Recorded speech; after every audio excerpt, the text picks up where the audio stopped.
welcome to Bellbrook High School. This one will act as a neutral site for the 1-seeded Mason Comets and 3-seeded Carroll Panthers. This is the district finals. I'm Ben Haller alongside Mark Heckler. How you doing, Mark? Doing great tonight. Thanks, Ben. Looking forward to a great matchup tonight. Like you said, district finals. Got two great teams. Carroll comes into the season with a 16-2 record. The Mason boys coming in with an undefeated record, only one blemish on their season with a tie against Loveland. So great matchup tonight. We'll see what happens. Weather's looking a little dicey. Rain stopped for right now, but it's getting a little chilly out there. Yeah, like you said, two combined losses between these two teams should make for a great district finals. Two teams that lost in the district finals last year, teams from the same conference. Mason losing to Moeller in overtime, and Carroll losing to Say Next. Both of those were one-goal loss. Here's Carroll's coach, Scott Molfenter. It's his 29th season at Carroll. It's the second winningest coach ever in Ohio. His record is 501, 71, and 54. Holy moly. He is the defending coach of the year from the co-ed GCL. And here we're showing Mason's coach. This is Mike Combs, coming into his third year at Mason. 3 consecutive GMC titles, and last district championship for Mason, 1998 against Marymount. And he is also the reigning coach of the year in his respective conference. That's the GMC, as we're going to get ready for kickoff here. And it looks like Mason's going to receive the opening kick. That'll be Sam McKee, senior captain leader for the Comets this year, midfielder. He's going to look to lead the Comets to a district finals and push them into the regional semis next week.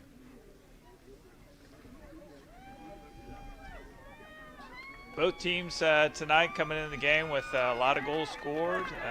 Carroll has Connor Ulsterholt. He is the leading scorer and was Athlete of the Year for 2019 in the GLC.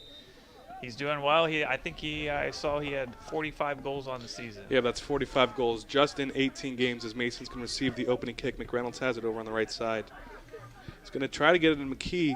Mason looks to get it on Carroll's side of the field to start the game. But good deflections from Carroll, keeping it at midfield. Comets are a very defensive-heavy team in terms of the last few games. Haven't given up a goal in their first 2 playoff games. First one against Middletown, last one against Coleraine. A little bit closer than they expected in that one against Coleraine. But they were able to pull off that 1-0 victory thanks to Jacob Buchot. Yeah, Buchot came into the game. He's been working on an injury there, and they were trying to save him there, and he came in, but they needed him, and he came into the game and scored within 10 minutes. Yeah, they needed a little bit of help. They needed maybe just a little bit of boost. Maybe they didn't expect him to score that goal, but he did get it, like you said, in 10 minutes, came right back off the field, and Mason's spectacular defense were able to hold and get the win. As Carroll's going to have a good opportunity over here, and it looks like they're going to get the first corner of the game off the deflection from Mike McReynolds. That corner is going to come from Brandon Osterholt. He is the twin brother of leading scorer Connor Osterholt. And Brandon happens to be the assist leader for Carroll, so pretty good duo, yeah. Mason going to control this one, get it over to Carroll's side of the field. Chasing it down is Cameron Donor. Across the middle, they're going to try to find Buchot. That goes over his head, deflected by Carroll, and I think Mason's going to have their first corner of the game. Yeah, that was a nice counterattack. Mason clears the ball out from the corner kick, gets it forward across the field, and nice attack there, quick counter, and won a corner off of it. This will be Max Brogan, the corner coming for Mason. Trying to set it up how he likes it. And Mason, a big thing for them is they're going to be good at these corners with their size. With Jacob Buchot, they also have Adam Winterhalter as that one goes wide left. They're going to be able to track that one down. Deflected by Carroll, and Carroll defender's just going to hold it off and should be a goal kick for Carroll. Yeah, nice play by the Carroll defender there, stepping in, shielding that ball so it went out of bounds and getting the goal kick for Carroll. Yeah, the goalie for Carroll is going to be Joey Schran. They kind of had two goalies in this year. They didn't know which one they're going to use going into the playoffs. They kept with Schran. And Carroll's only given up one goal. Or excuse me, yeah, one goal so far in the playoffs. Yeah, Carroll's coach Scott Molfenter is a goalie himself. Actually played way back, I'm going to date myself, but the Dayton Dynamo. Played for the Dayton Dynamo for a few years, and so he knows his stuff when it comes to goalkeepers. And it was not just defense for Carroll in their first three playoff games. First game, scoring 9 goals and a 9-0 win to put them on to the second round. And they were able to follow that up with 4 goals. So Mason's going to control it on Carroll's side of the field. McKee's going to try to get it. Cameron Donor tries to track it down. Good job by Winterhalter, but a nice move from Carroll. Carroll looking for a quick counterattack, get it dangerously into the box, knocked out by Mason. Corner kick, Carroll. So you see the bracket here, Mason, Carroll, district finals. The other district finals and the district above them is going to be Loveland, Centerville. So 2 1-3 matchups. And if Mason can meet Centerville, a double 1-seed matchup in the regional semifinals, that'll make for a good one. They do only award 2 1-seeds in the region. So Mason and Centerville being those 2 1-seeds. As you can see, no upsets so far through the boys bracket, and so it's playing out the way it should. So good seeding as far as the Ohio High School Association. Good job there. A little bit of a miss pass given to Adam Winterholt. Adam Winterholt is going to clear it downfield. That one's going to go right to Schrand. Yeah, Adam was trying to play it through there just a little bit far, especially on this wet surface. The ball's going to skip a little bit, so playing through balls might be a little difficult on both sides. Weather's not looking great right now, but it is a little better than what we expected as Mason trying to get it all the way down, and the Carroll defenders are going to have to clear it, and Mason will have a pretty good position here on a throw-in. That defender for Carroll couldn't quite get that one. He was the one that had to clear. That's Sammy Deep. Only a sophomore for Carroll getting the start. Carroll does have a bright future. The throw-in for the Comets. Going to try and find Brogan on the header. Actually, that's going to be Brogan tracking it down. And it's going to be off on him. They'll give Carroll the throw-in. Throw-in coming from John Swarson. McReynolds tries to hold off his man. And they're going to call Carroll for a foul. So good job by McReynolds drawing that foul. All the way over the left side, trying to get it back inside to Donor. Back to McKee. McKee trying to attack from the left side. See what he can find. Back up, that's going to be Ben Scooter. Over to Winterhalter. Winterhalter on the right side of McReynolds. McReynolds playing up. They like to play their fullbacks up. McReynolds on the right side and Ben Scooter on the left side. We saw that a lot in their first 2 playoff games for the Comets, as they can get it inside the middle. So Carroll's going to control that one. Yeah, Mason doing a good job there controlling the ball, keeping possession. Carroll happy to kind of sit back. They had 7, 8 guys back into the box on that, so we'll see if that plays out through the rest of the game. But it looks like Carroll's going to, their strategy is to get numbers back. Here's a good counterattack opportunity for Mason. Nice deflection, but Brogan's going to try to keep it alive. Trying to track it down. But a nice move by Carroll to keep that alive and get it on Mason's side of the field. A nice pass. Across the middle on the left side. Overshot a little bit, able to track it down. Chased him in the corners, Mike McReynolds. Mikey McReynolds, nice deflection. And that one will be deflected out of bounds from Gabe Marlowe. Or excuse me, Joy Lensick. So Carroll's going to have their second corner of the game. Here's a quick replay of that last one. Deflected off of Mason. Cross in, and that's deflected out of bounds. Carroll player wanted a handball, but obviously that wasn't going to happen. Ben Del Cid was the one on the attack. Micah, like you said, wanted a little bit of a handball from McReynolds, but there was no call. Max Brogan tries to track it down and have a throw in for Carroll. That's one of those calls, referees, as much as you don't want to have a subjective call, a handball can be subjective by the referee, so it depends on the intent, how the ball hits the arm, if the arm's standing outside the body or if it's against your body. So a lot of people scream right away when they see a ball hit a hand that it's a handball, but it's not always the case. It's a little more complicated than the title states. Correct. So Carroll's going to try to back it out, find someone inside. A nice header from Marlowe. Ben Scooter can't track it down. Carroll will have another throw in. Luke Ben Scooter, another senior leader for this Comets. They have an all-senior defensive back. Their 2 fullbacks and their center backs, all seniors. Inside, but a nice job by Marlowe keeping it out, and a good save from Cochran. Saved by Cochran. Ball clear away. Carroll looking, I think they were going to see a replay on this. Marlowe kind of lost it.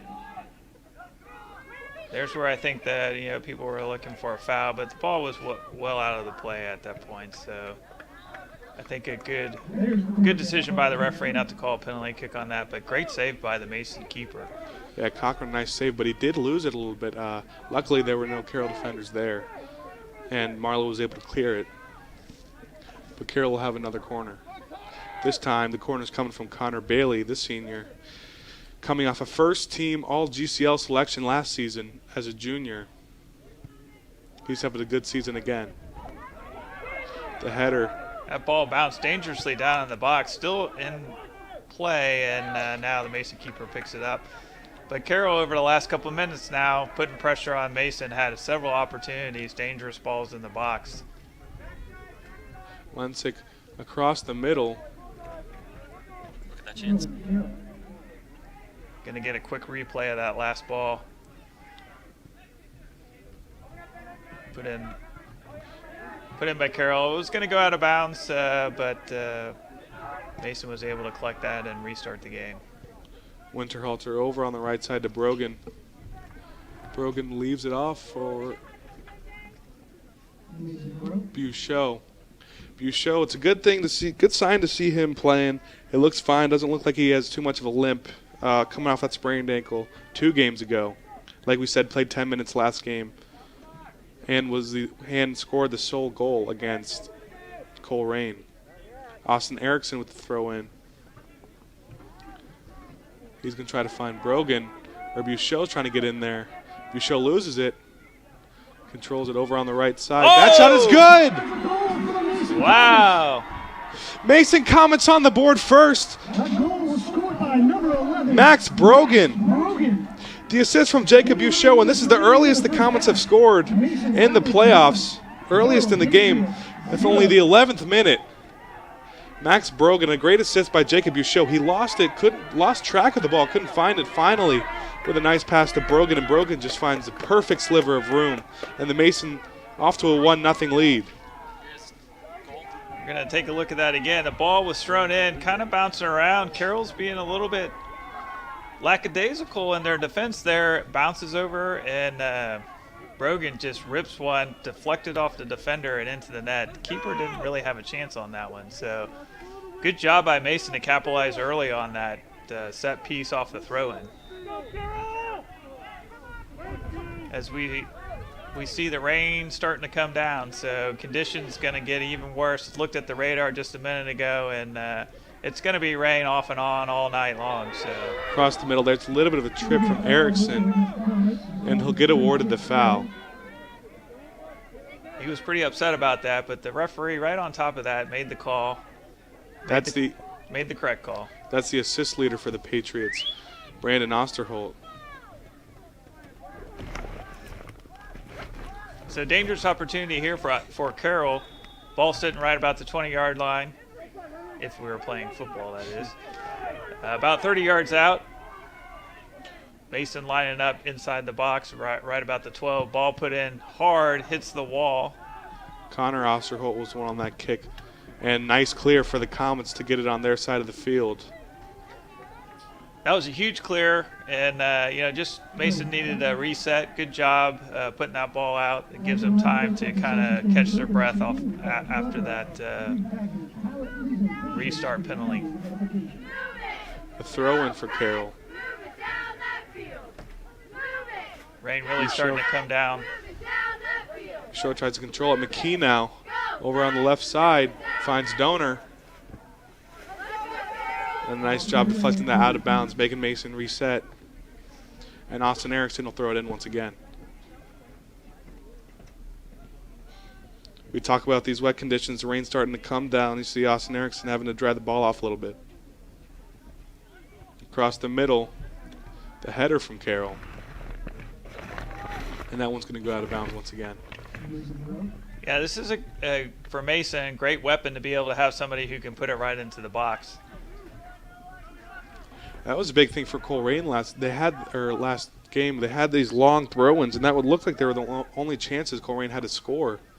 They would take their time, and they'd get a running start on these throw-ins and try to get into the box. That's the shot of the conditions. So we talk about this heavy rain coming down. You can see it. It's coming down in sheets right now. So temperature dropping down into the upper 40s. So not the best soccer weather, both on the field and the fans that are here. But the Comet fans are happy to have the lead. The Comet faithful are here in force, and they're happy to have the lead. That one's cleared. Carroll will have a throw-in. Throw-in's coming.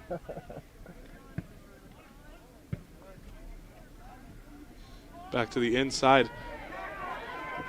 McKee chases it down, but Carroll will control it. Marlowe over to Ben Scooter. Across the middle. Inside the box, and looks like Lentz will just clear that. Nice move. And they're trying to find Osterholt. But the pass wasn't there on the great defense from the Comets, Mike McReynolds. Trying to find him on the left side. Mason playing good defense, but they're struggling to get the ball out of bounds. Great opportunity there by Carroll on the follow-up, but another great save by Mason's keeper. Zach Cochran, he hasn't had a ton of work in the last few games in the playoffs, and especially in the last few games of the regular season. A lot of that speaks to the great defense. Mason Comets, the great back line they have. Yeah, Gabe Marlowe has just been an anchor in that defense, a four-year varsity this year. So he's just been a great even keel player in the defense, and that's all teams want to have a player like that, and Gabe's been great for Mason this year. McReynolds just made a nice play, and he's one of those great players on the back line. He's going to be playing soccer at Eastern Illinois University next year, so taking it to the next level. Yep. Across the middle to the right side. Look at that last chance. Brogan couldn't find it. We're going to take a look at the last chance that Carroll had. Off the header, and a nice save from Cochran. And Cochran reaching back and pulling that close to the line there. So nice job getting his body in front of the ball there. First to get the header, a nice play by Carroll to get that header down into the corner. And then Cochran able to get his hand on it, then hop back up to block the second shot. Winterhalter will have it now. Across the middle, deflected McKee all by himself. Trying to figure out what to do. He'll leave it off for Buchot. Back on the left side to Donor. And that one will be cleared, just go out of bounds. Mason will have a throw in. This time, Sam McKee let Luke Ben Scooter throwing it in. Good turn. Donor had a nice move, but another good clear from Carroll. Winterhalter keeping it on that back line over to McReynolds. Tries to find Buchot inside, but that one's wide right. Go out of bounds. Goal kick for Carroll. It was a good effort by Mason playing it from the back line up to the front line. It was an opportunity there. Just a little bit long for Buchot to catch up to, but it was a good thought. Inside. Carroll with a little bit of a chance now. Daniel Irumva with the throw in.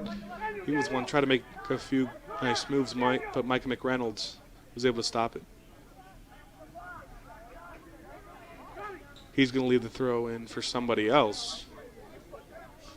Not sure who. Now we got somebody running across the field here, so obviously this is going to be a set play. I assume it'll be a long throw-in. So again, these long throw-ins can be more effective, I think, sometimes than a corner kick, because what happens is you get it in the box. It's really hard to head it out because it's not coming in at the velocity of a corner kick. And when that ball drops down like it just did there, you get opportunities to take a shot on goal. So both teams having some success with the long throw-in. Yeah, Winterhalter able to get a couple nice deflections there and get that out off of Donahue's long throw-in. And that one's going to go all the way out of bounds. But I think the last player to touch it was a Comet. Substitutions for the Mason Comets. Entering the match number 4, Luke Brogan, and number 8, Adam Winterhalter. Luke Brogan checking into the game for the Comets. Kevin Wren. So a junior and a sophomore for the Comets.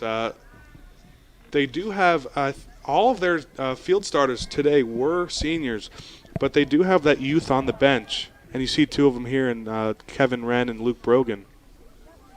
As McKee's going to control this one at midfield. As you see Wren getting his first touch. Yeah, Wren getting right into the action there, comes in and within a couple of seconds is getting some touches on the ball. Ben Scooter makes a move over on the left side.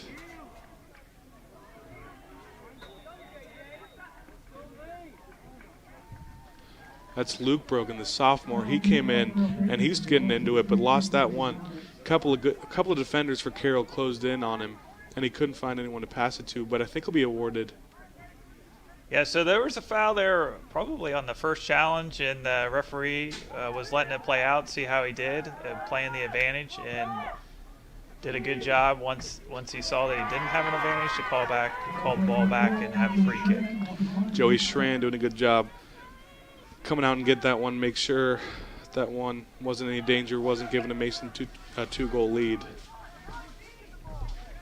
Across the middle, headed by Winterhalter. McKee comes over and takes that one. Ben Scooter across the middle, deflected by Carroll. Over to Marlowe.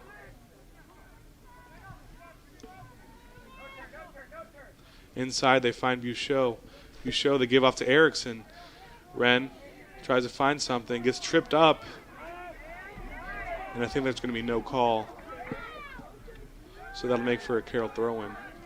Mason fans not very happy about that one. It did, from this angle, man, that looked like a foul, but obviously the center ref is a lot closer than we are, has a good angle, and, you don't start refereeing these games at this level without passing a lot of tests, so I think he probably had the right call there. It's one of those situations where you feel like if it wasn't going to be a foul, then it looked like it should have been a throw-in for Mason. He either got the ball or his body. But Mason able to get this one right back. Across the middle, McKee on the left footer. The goal again, and it's in! That's a goal. That's going to be 2-0 Comets. AR raises his flag over here, so we're going to have to wait and see. We're going to await the call. Luke Brogan was the one who allegedly scored that, but I think they might wave it off. Looks like they might. Oh, he's calling a penalty kick. So there's a handball before the goal. So interesting here. So I think what happened was that on that first shot, here we're going to watch a replay. The first shot was deflected down with the handball. Yep, right there with his left hand, he had it extended. That's what they're going to call. And then the follow-up goal put in, but they're going to call that back. It's going to be a penalty kick for Mason. This is a situation you wish it was American football where you could just decline the penalty. Right, I agree. They had a But Erickson on the penalty kick, and it doesn't matter. 2-0 Comets. Austin Erickson on the penalty kick. Nice job by Austin Erickson. He stepped up and with confidence put that keeper guest to the right, and he went. Oh, I'm sorry, keeper guest to his right. He went to the keeper's left and rolled it right in the back of the net. So I don't know if you can write it any better. A great start for Mason here, up 2-0 with 19 minutes left to play in the first half. I think this is, if you're a Mason fan, this is exactly what you want to see. And, you know, it's a really good sign. Last game, you expected to beat Coleraine by a little bit more than one goal, as we're going to see the penalty kick. Like you said, keeper guesses to his right. Erickson, calm and collected. Goes left. Buries it in the back of the net. So Mason feeling very confident right now. Up 2-0, 19 minutes, but a lot of soccer left to play tonight. A lot of soccer left, and it's been different stories the last few games for the Comets when you talk about them haven't had to play this much time with just keeping a lead. They added on a little bit of insurance. This score should be 2-0. There it is. As Carroll will try to attack on Mason's side of the field, and Mason just wants to add on. You show over to the left side. A little bit of a push, and I think they will give them the foul. As Nolan Fitz has just checked in the game for the Comets after that goal. Looks like that's going to be a yellow card. I'm not sure who he's. Looks like to Nolan is going to get the yellow card. I want to say I saw maybe a little push after the foul was called by Nolan. I don't know. But the referee certainly saw something. He ran over immediately, gave him a yellow card. And Nolan will have to come off the field with that with that caution. I thought I saw a little bit of push too, but I thought we're going to see it here again. And the push initially came from Carroll. Yeah. And then Fitz comes over and kind of tries to give him a little bit of a shove. Carroll maybe helping him out with that, falling to the ground, but it's going to be a yellow card for Fitz. Erickson on the kick. McKee tries to keep it alive. Carroll trying to clear it. And they're just going to try to get it upfield. Ben Scooter comes in and saves it. Across the middle over to Wren. They're going to give it back out to Winterhalter. Nick Reynolds on the right side. Over by midfield. Tries to give it back inside to Buchot. Buchot with two defenders has Wren to his right. Gets it taken away from him, tries to get it back. A little bit of contact. Both players to the ground, no call. Yeah, the deflection from McReynolds. Buchot a little upset with that. He thought he maybe got tapped in the back of the foot there to take him down, but center ref was right there. He was on it. He didn't see any infraction, so the ball keeps going. They tell you don't stop playing till the whistle blows. And that's what they're doing here. Couple of no calls. Schran's going to control that one.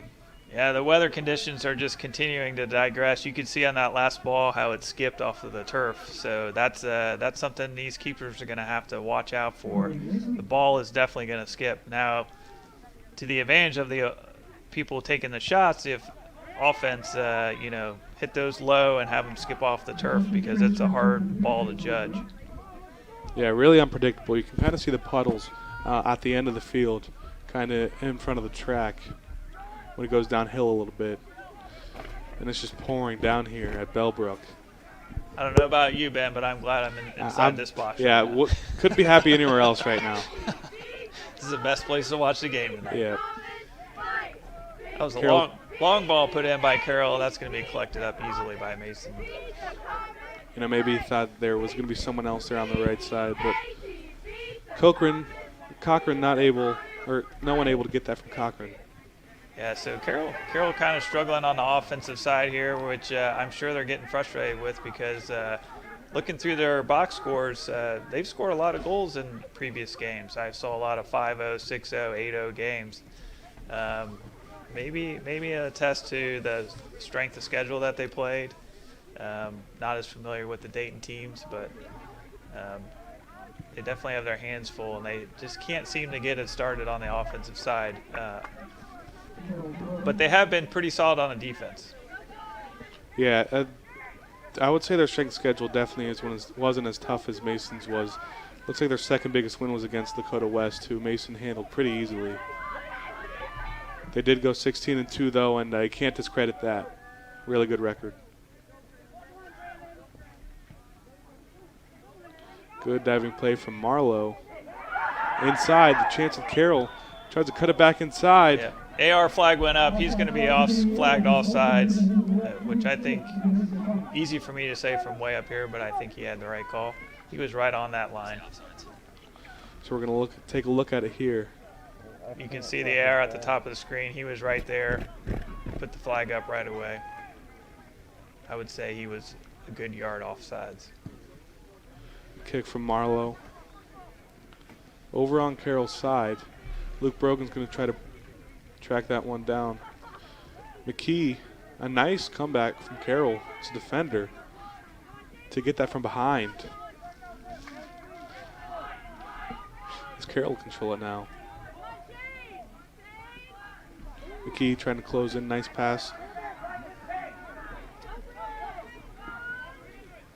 Osterholt down the middle. McReynolds missed that ball. Osterholt to his brother. And that one's wide left. It's got to be a fun season for those two brothers playing on the team and having a great season, one leading in goals, one leading in assists. Proud parents, I'm sure, so that's got to be a fun season for them, and obviously they've had a lot of success over this year.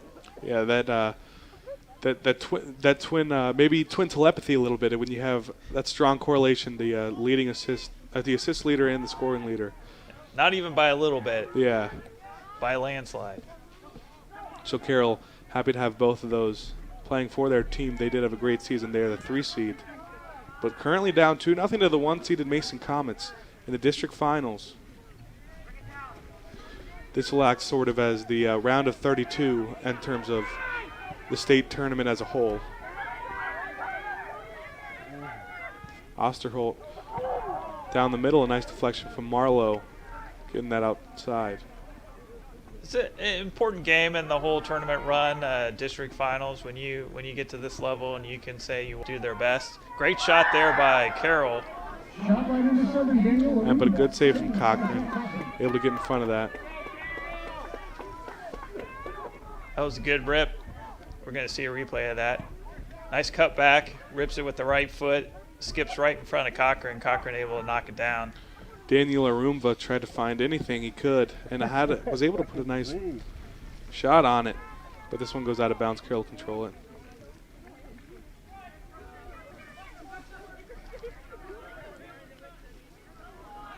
Over to Sorcerin on the left side. Daniel is actually the third leading points leader on the Carroll team. So what another weapon for Carroll. Oh yeah, Arumva, guy, he's a senior. Last year coming off the second team, all co-ed GCL. So they had a lot of guys. You guys, Connor Bailey, Bendel Sid, and the Ulsterholt brothers, all on the first team last year. Arumva on the second. So a lot of weapons come back last year from Carroll's team.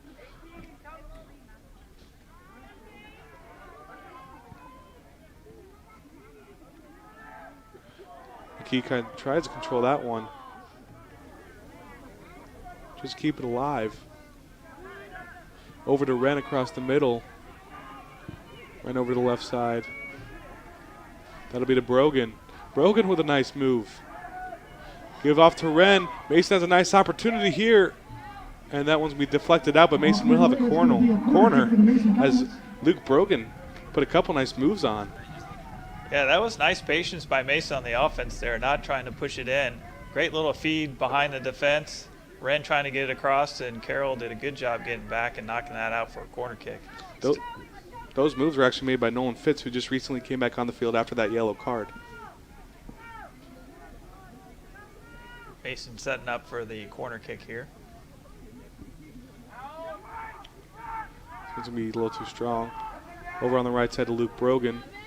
And Luke Brogan misjudges it.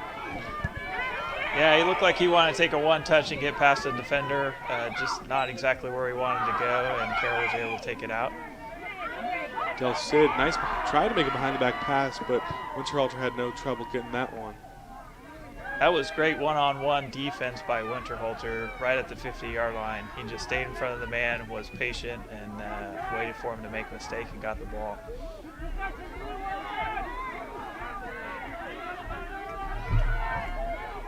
Over on the left side, Winterhalter tried to track him down. Nice move from Osterhalter. But a good deflection. And Carroll will have another opportunity at the corner.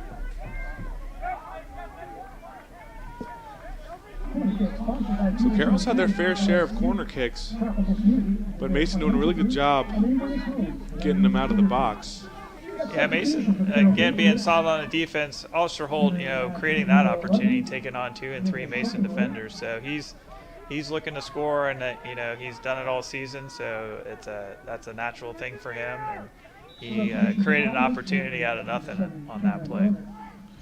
Corner coming from Carroll, headed out once again by the Comets. Patriots there. This will be skied. Winterhalter tries to head it.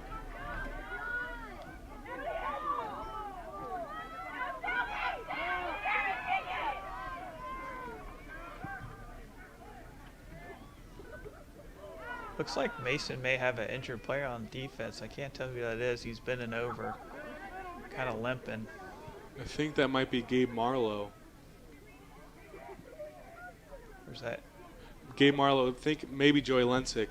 I think maybe Joey Lensick. He looks like he's hurting, but trying to walk it off here. Not a good sign for the Comets. They do have depth on their bench. Lensick was a key defender in the last game against Coleraine. He just played a superb game, and a lot of times getting his name called, getting in front of the offense and deflecting balls. His one-on-one defense was spectacular last game. Also had to help out a little bit on other matchups, and did a really nice job with that. A little bit of contact drawn by McKee, or Fitz, excuse me. Yeah, no call on that. It looked like Fitz got bounced around a little bit, but the referee decided not to make a call. That ball went out of bounds, and it'll be a throw-in for Mason. Bounce out of, or Fitz had a physical game so far. So McReynolds can't control that one. Over on the left side, Osterholt tries to get it across the middle, but a nice deflection from Lensick. Good job by Mason to get numbers back behind the ball there, and for the most part, had enough players that Carroll just couldn't get through all of them.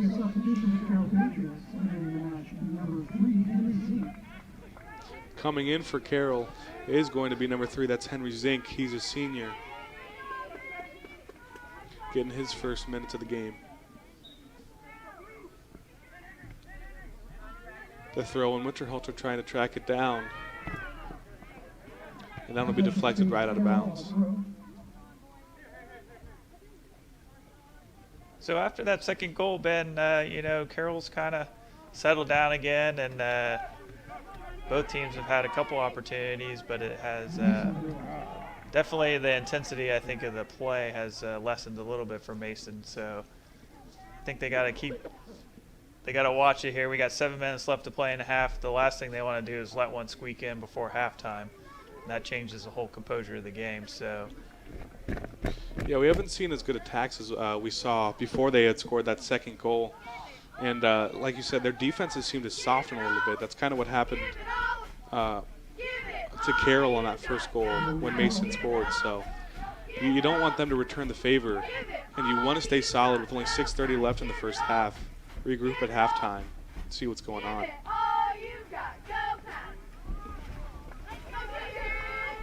Across the middle.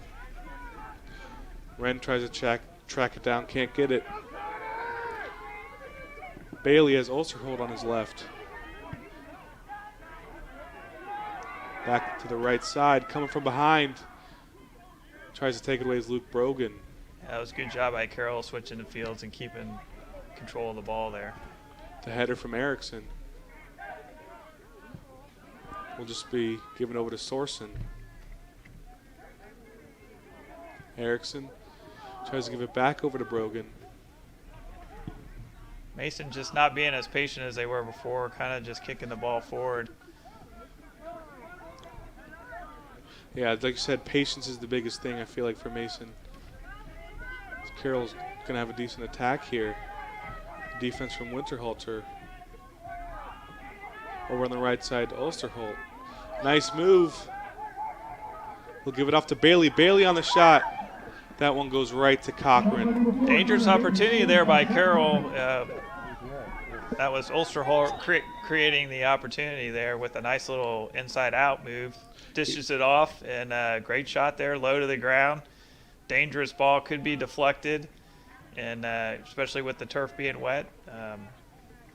Mason does a good job collecting that ball and getting the save, but good opportunity by Carroll. Connor Bailey, one of those guys we talked about, returning first team All-Co-Ed GCL. He had a decent opportunity there, and he knew what he wanted to do with the ball before he even got it, as Austin Erickson's going to be taken off the field for an injury check. Walks off the field okay, but the trainer goes and gets him. We'll see what that's about. I can't tell. He's kind of lifting that leg up and down. I don't know if it's ankle or maybe he got hit knee in the thigh. Sometimes that's something that causes him to limp a little bit. So hopefully we'll see him back on the field soon. Mason trying to get it across the middle. Over to Wren. Wren with a man, and it's good! Kevin Wren takes it himself. And it's 3-0 Mason. Wow, that was a great job by Kevin Wren. He, again, Carroll just seemed to back off a little bit on that play. Wren said, hey, if you're going to give me the space, I'm going to take it. Beats one defender, gets right into the middle of the field and rips one into the side netting. So great job by Mason. I was just going to get ready to say it's got 2-0 score can be dangerous in soccer, where the winning team gets a little bit complacent. We're going to take another look at that. See, Kevin had options to his right and his left, but then he saw the defense kind of backing off, so he decided he's going to take it himself with a sliver of room and finds the back net. Yeah, just got it right around the 18. Was able to rip one with his right foot into the back of the net. That was a great job. So a 3-0 lead for the Comets. Already two more goals than they scored in the entire game in their last playoff game against Fairfield on Coleraine on Monday. You know, you get into these games in a tournament, and you look at Coleraine, and I mean they were a solid team, even though their seed was a little bit higher. But oh, and there you go, Carroll goes right back and scores. It turns the favor. We talked about how relaxed Mason's defense has been getting. As we're going to see on the replay, who exactly scored that for Carroll? It's Connor Bailey. Just as you think Mason's got this game under control, Carroll just walks down and puts one in the back of the net without a lot of effort there. You see Ulsterholt, the assist leader, gives it off to be given back to Connor Bailey. And Connor Bailey is the one who had that little touch there. And they're going to credit him with the goal. So a good play by him. And like I said, Mason's defense was just too relaxed. They got that 3-0 lead, and they kind of started to maybe not have the right mindset, as they're going to try to see if they can do anything with under 5 minutes left to play in the first half. Still a 2-goal lead.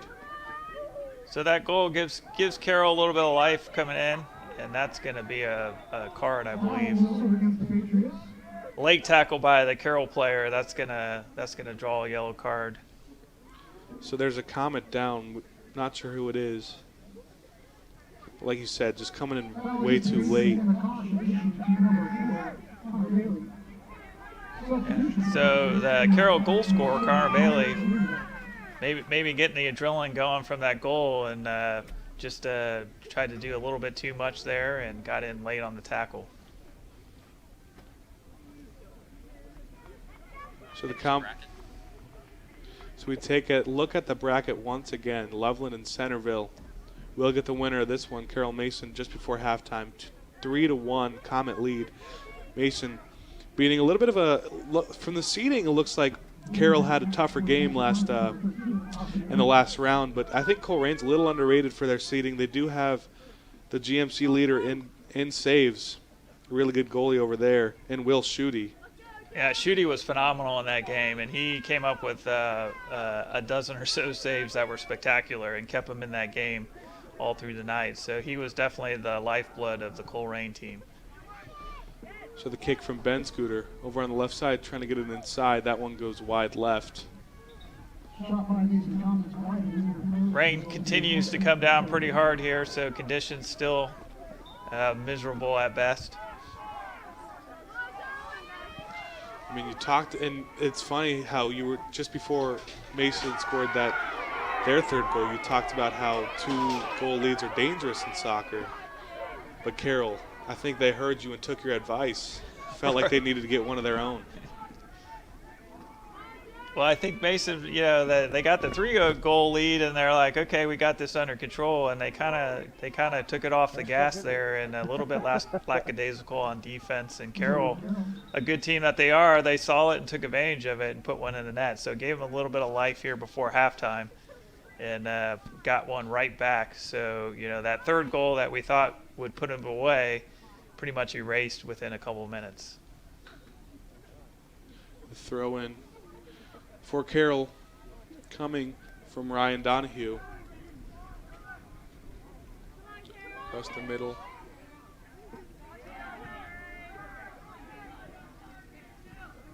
Brogan tracking it down. Winterhalter tries to come in. And it'll be served across the middle just right to the goalie, Joey Schrand for Carroll. Kick's going to go to midfield, and looks like it's going to go right out of bounds, so Mason will have a throw-in right off the bat. Joey Schrand telling himself he's got to relax. Yeah, he's got got out of control there. If I had to say, the wind is blowing pretty much in their face right now, so Carroll's got the wind against them. So we'll see how that plays out in the second half. Obviously, Mason's taken advantage of that with the three goals that they've scored this half. I wonder how much that'll affect the second half with the amount of play, getting hung up in the wind. The kick's going to come from Austin Erickson, so good to see him back out on the field. Not sure what his injury was, but doesn't look like it's anything too big, keeping him out of the game. Across the middle. Fitz couldn't get up high enough to get that one. Winterhalter. Yeah, nice job by Mason to get back and knock that out. Break up that quick counterattack by Carroll. Cochran controls this one. Carroll a little too late to it. We're now about a minute left to play, and Mason just trying to find one more good attack. See if they can get any opportunity to score and put it back to a 3-goal lead. That one's going to go out of bounds. Throw in for Carroll. I think Carroll thinking the same thing. Maybe we can get one more opportunity. As they control the ball right near midfield. Oh, a nice play by Mason. Ran across the middle. I think that was Nolan Fitz with a good open field tackle there to win the ball. Nolan Fitz has been everywhere so far for the Comets. Been playing very physical, been playing very fast, and good defense right there. And I think he's at this wing position right now, so it's good to get a little bit of that extra defense from your wings. Maybe striker. I'm not sure who the Comet striker is right now. Does he have it in the corner? Yeah, Nolan Fitz all year. I mean, he's come in and played a lot of different positions. In fact, he's come in and played goalie at one point. So he's just been a great utility player and very effective in anywhere he's been played. Whatever he's been asked to do, he goes out and does it with all his heart. So he's had a great season. A Roomba's shot will be cleared, and that'll send us to halftime. Mason with a 3-0 lead here at Bellbrook over the Carroll Patriots. The 1-seed Comets lead the 3-seed Patriots in the district finals. We're going to head to halftime here.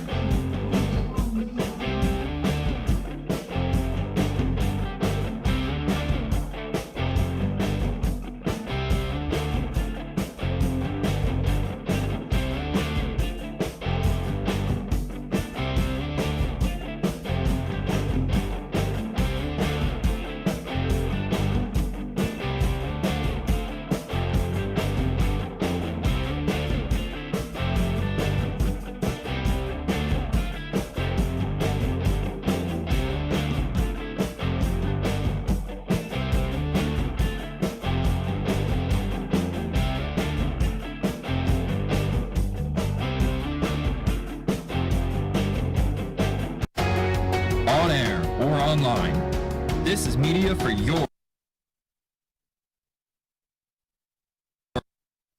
community. This is ICRC TV.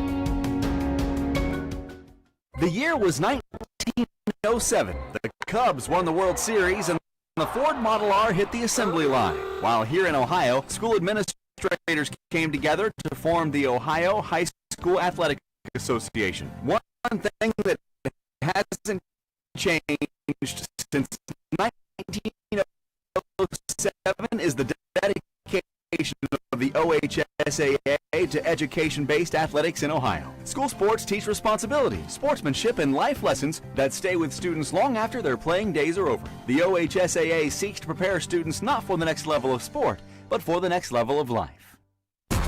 Hey, sports fan! Did you know the OHSAA is among the national leaders in social media? Check out the OHSAA's social media platforms for news, tournament information, accomplishments, helpful links, and all the items available in the fan guide, including photos, DVDs, and publications. Check out OHSAA Sports on Twitter, Facebook, Snapchat, and Instagram. And who knows, you may be the next featured face.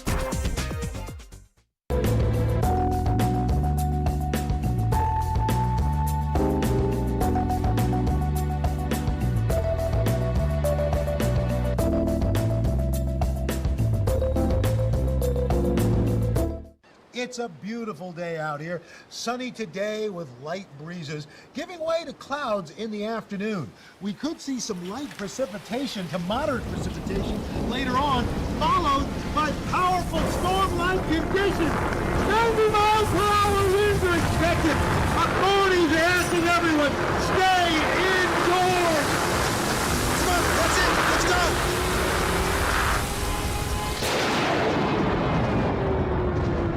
Yo, Scott. Hey. I'm heading out, man. You want to ride? No, I got my car, but I actually really need to go to the bathroom. Oh, you know what? I was just in there. The line is like 10 people long. You know, I think I'll just...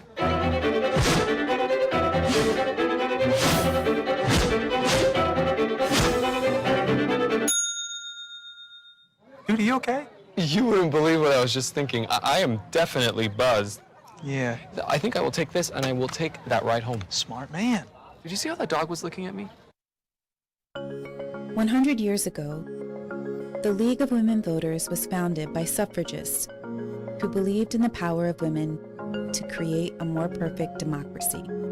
Throughout the last century, we've never stopped moving towards a future where every person in our country is empowered to play a critical role in shaping our democracy. Today, LWV activists throughout the United States are working to expand voting rights, ensure fair representation in government, and push for a more equitable and just political system. This progress is in our DNA, just as our founders did 100 years ago. Today, our activists are shaping the future of voting rights in America. See how their story could be yours.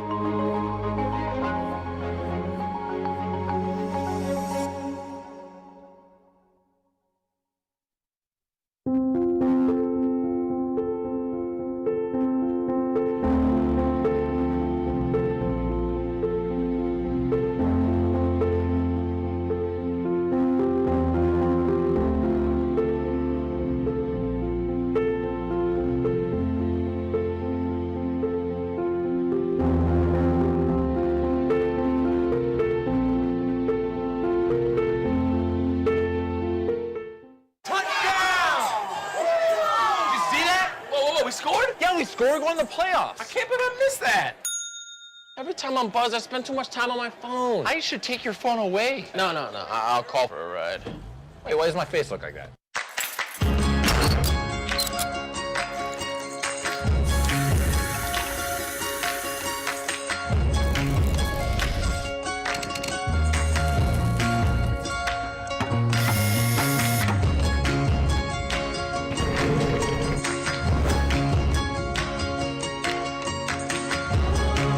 We save homes and restore pride.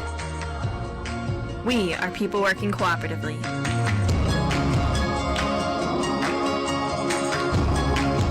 Our typical client earns less than $14,000 annually and cannot afford the critical repairs they need to safely live at home, where they desperately want to be.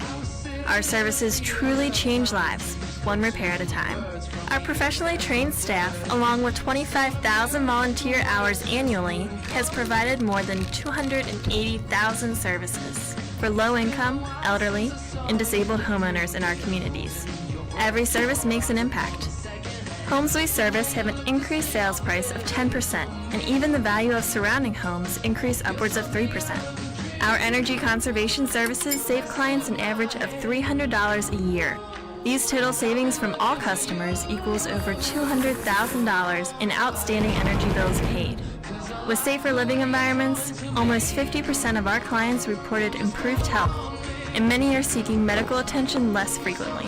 By living healthy at home, over $54,000 in state and federal funds can be saved annually for each client that does not need to move to assisted living. PwC's impact is more than just dollars and cents. Stable homes create stable families, which means children who are moving less frequently can achieve higher academic success. We are an investment in the future. More people living safely in their own home paints a brighter future for everyone, but we can't do it alone. We need your help to continue to build a brighter future for the entire community. Give back and get involved at pwchomrepairs.org.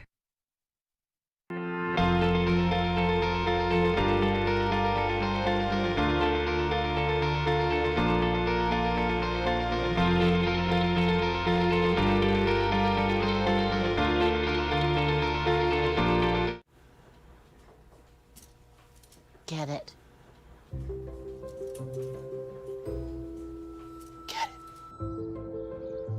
Get it. Get it. Get it. Get it.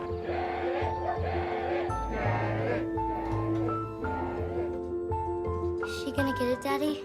She'll get it. Get it. Get it.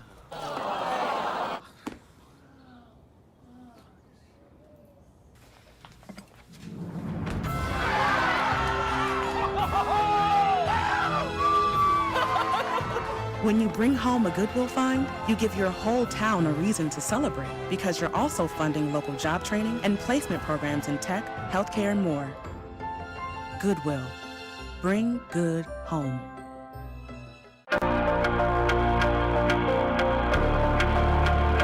I just wanted to play. I just want to play. I just want to play. I just want to play. Play. Play. Along the way, I'm learning Sportsmanship. Teamwork. How to work hard.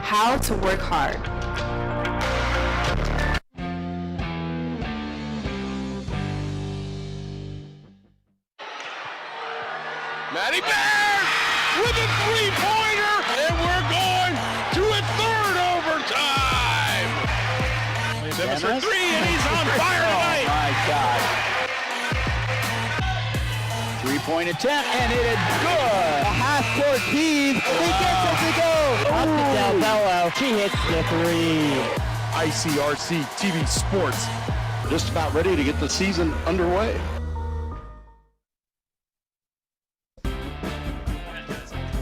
All right, welcome back. This is Mark Heckler along with Ben Haller bringing you the second half action between the Mason Comets and the Carroll Patriots. Yep, 3-1 lead for the Comets. Great to be here. Great to be inside this press box in this very rainy, very cold Thursday night. Comets would love to finish off the week with a win. Yeah, and we'll give a shout out to those guys running the cameras tonight. They're up on top of the press box. Wind's blowing, rain's coming down. It's really cold, and they're bringing the action to you guys, so thank you. Yeah, we're not as tough. We couldn't be up there today. We're little wussies here in the press box. In the nice warm press box. So we're going to get started. Mason received the opening kickoff, so this time it'll go to Carroll. We're in Bellbrook. That's a neutral site. Carroll will get it to start the second half.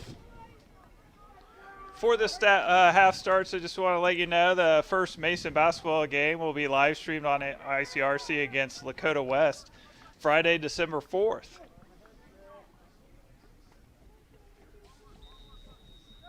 So we're going to flip fields, and Carroll will finally have the wind to their backs.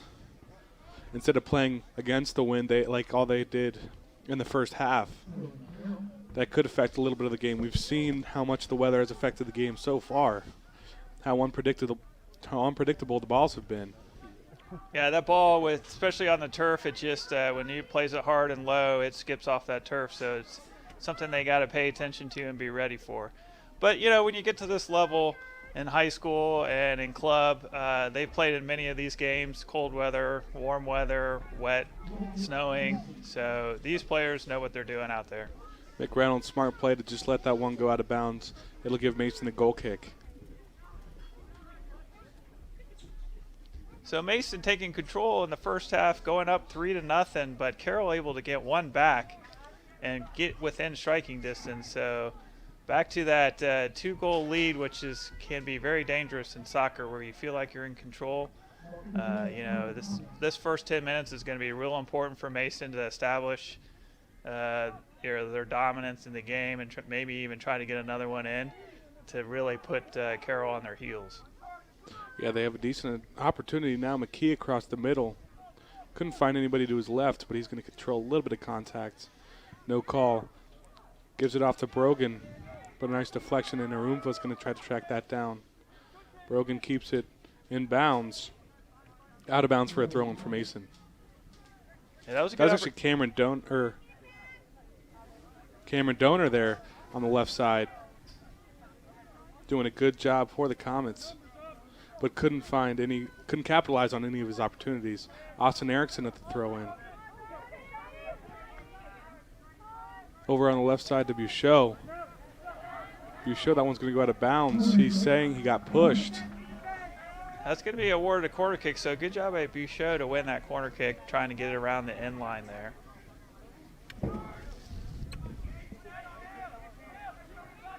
This corner kick's going to go to Max Brogan. Sending up where he likes. Going to try to find their height in Buchot. Or Winterhalter. That one off the head. Just a little to the right.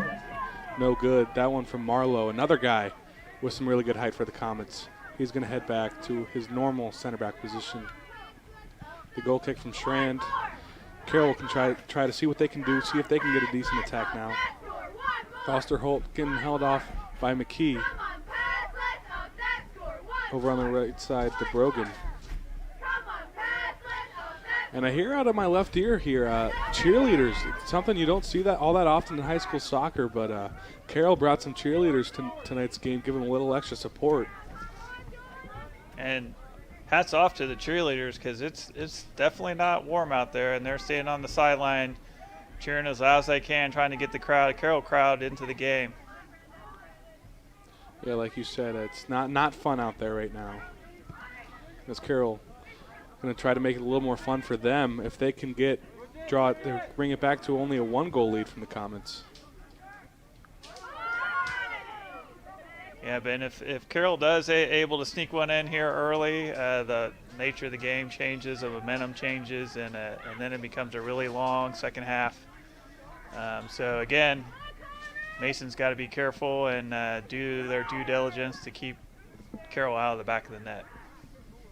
Nice play from Mason. Keep it out of the box. Winterhalter is going to try to clear it, and he'll give it to his side of the field. Fires it back in there. McKee and Arumva going at it. Hold him off. Down. Over on the right side to Ben Scooter. Yeah, that looked like a foul to me. The ref was right there. He didn't call it. Didn't hurt Mason too much. So, McKee got kicked in the foot there and went down. You sure made a really nice move there, but then left it too far in front of him. And then he's going to get flagged with a foul there. I think a little bit of frustration foul on that one. Yeah, he made that really nice move, like I said, behind the back, and then just left it way too far in front of him, and there were two defenders for Carroll that were able to control it. So across the middle, Cochran's just going to take this one. No Carroll. Ling was able to get there. And McReynolds not able to control it. Yeah, very uncharacteristic of McReynolds there. He just kind of let it go out of bounds. Carroll took the ball and quick throw in and had a decent opportunity. And maybe that's kind of the weather playing effect. He thought he had more control of it than he did. And it was too late. It just went out of bounds. Carroll tried to take advantage, but Cochran did a good job staying in front of him. That's going to be a foul on Boucher right in the middle there. He's kind of arguing. He kind of threw his head back like, I don't think that's the case. But he's not going to win that argument. So a little bit of frustration we've seen from Boucher in this start of the first half.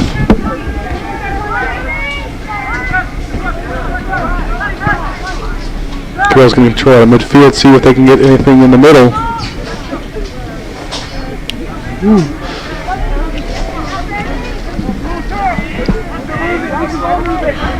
Del Cid gives it off over on the right side to Donahue. Donahue trying to make a move on McKee. McKee tries to clear it, but a good job from Carroll keeping it alive. Winterhalter on the header. Ben Scooter comes up. Gives it to Carroll side of the field. Right back to McKee. Arunga with a nice defensive play. McReynolds tripped up a little bit. Carroll with a decent opportunity here, but Cochran stays in front of it and controls it. And McReynolds is limping. Not a good sign for the Comets fans.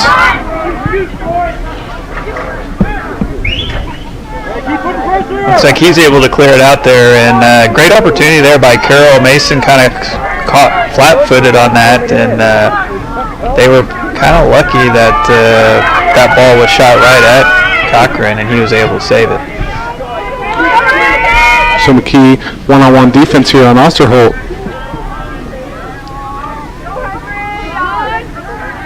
Across the middle, Erickson tries to track him down. That one going right to Cochran. So Mason seems to be content right now to kind of lay back and play defense. We're closing in on about 8 minutes into the second half. Most of the ball's been played on the Carroll side on the Mason side of the field. Connor Bailey advances it to the left side. Tries to see if he can get the defense from Brogan. Back into the box now, cleared by Winterhalter. Now Osterholt can see what he can do. Just leaves that off.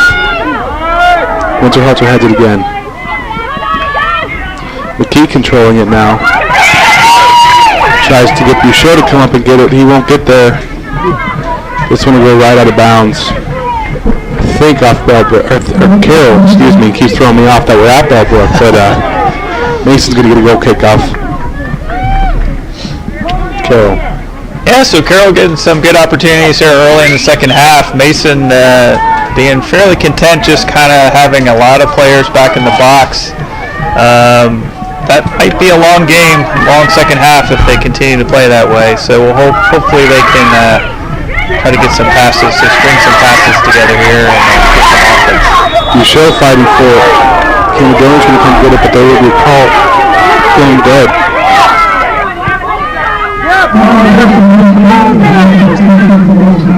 Here's a look at that foul. Yeah, gets that arm up into the chest of Boucher and pushes him down. So that was the foul. Boucher was arguing they had advantage. That ball was played down the line, and Mason was on attack. The ref, I think he blew his whistle a little early on that. He was patting his chest like he said, I understand, I know, my bad. but at that point he had already blown the whistle, the play dead, so it'll be a Mason free kick. McKee's going to try to get to Donor. Donor gets beat, but it'll go out of bounds off Carroll. At least that's what Donor's fighting for. We're going to see what the call is. And they'll give it to Mason. Looks like Mason's going to set up for a long throw in here, so we'll see what they can do with it. Austin Erickson will be the one giving the long throw in.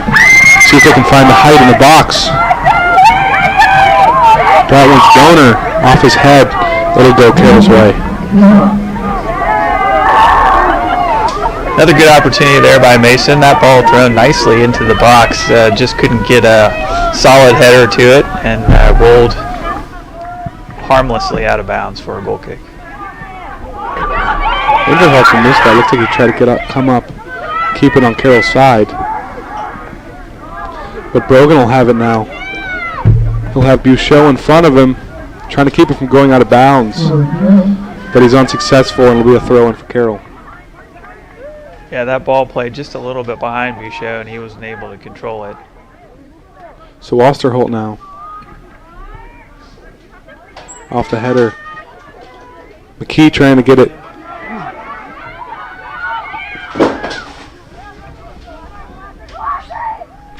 And that one rolling all the way downfield. Donor not able to catch up.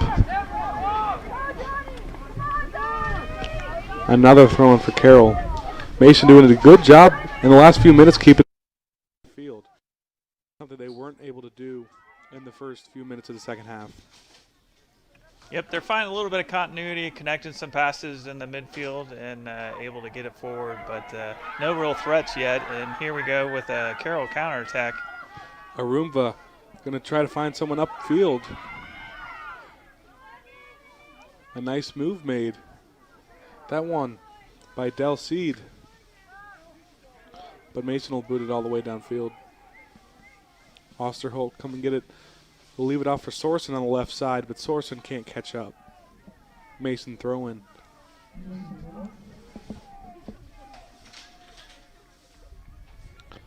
That one from McReynolds.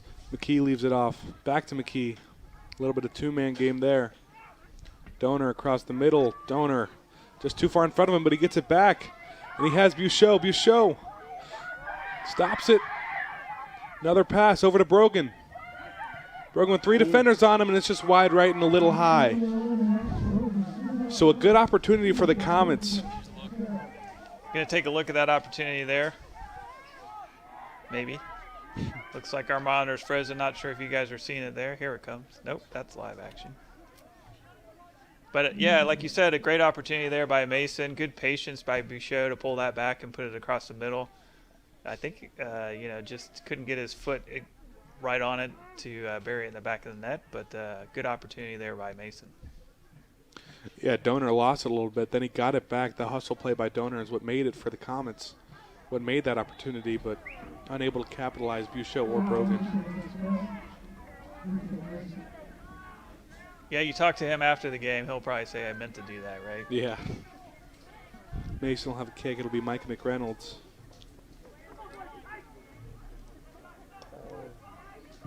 From midfield.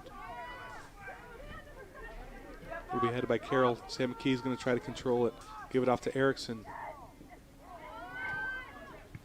Good job by McKee.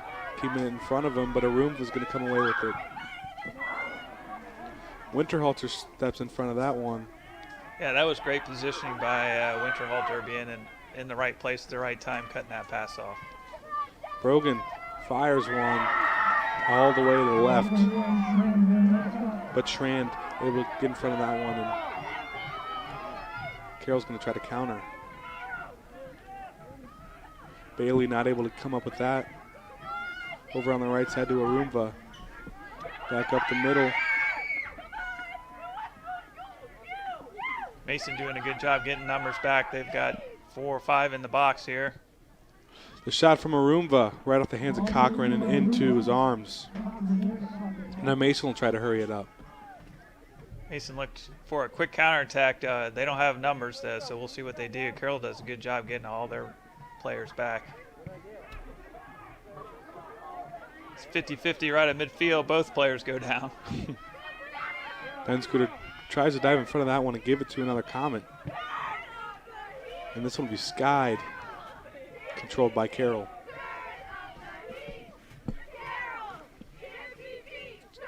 In the middle, Del Cid couldn't control it.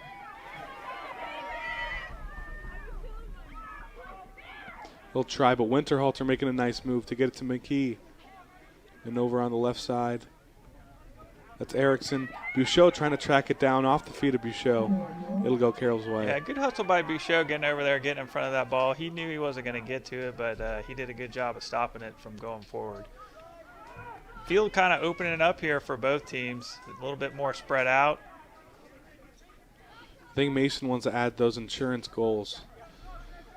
And like you said, a 2-goal lead is dangerous. It's kind of that middle ground to where you have that 1-goal lead. You know, it's in your mind that you cannot give up 1 goal. You have the 3-goal lead. That's a little more insurance. But that 2-goal, you got to have the mindset there.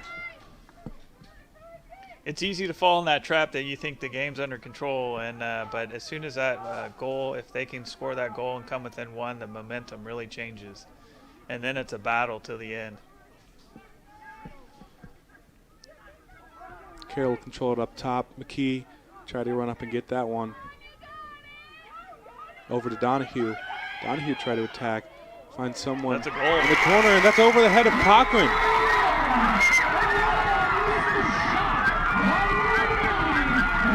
Donahue placed it perfectly, and Cochran didn't. A little bit of confusion from Cochran, and it's a 1-goal lead now for Mason. Yeah, that was so. That's just what we were talking about there. And Carroll, maybe a little lucky. We're going to watch the replay here. I'm thinking he's trying to get this as a cross. Goes off the side of his foot a little bit, but sails over.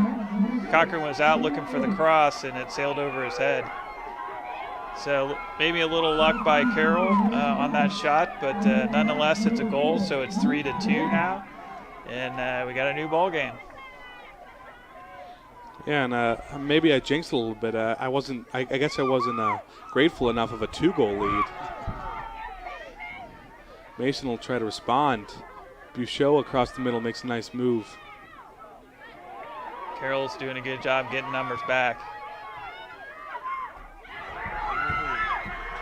And they got an opportunity here. Good job by Mason just to clear that one out. Reset the defense.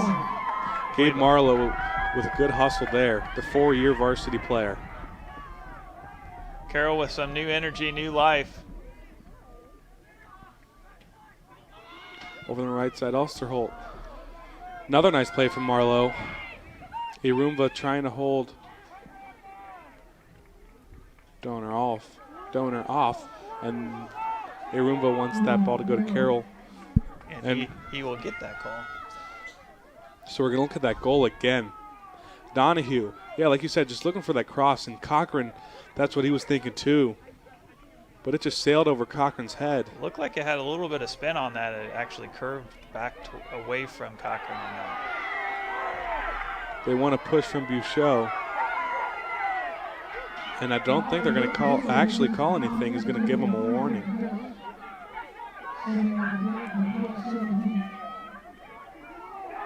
So they're just going to call that a foul.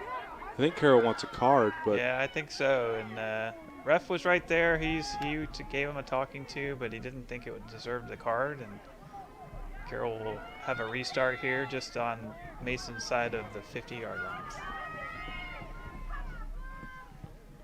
So the kick across the middle, off the hands of Cochran, and off the left crossbar. Excuse me, the left post. Off the hands of Cochran. And we're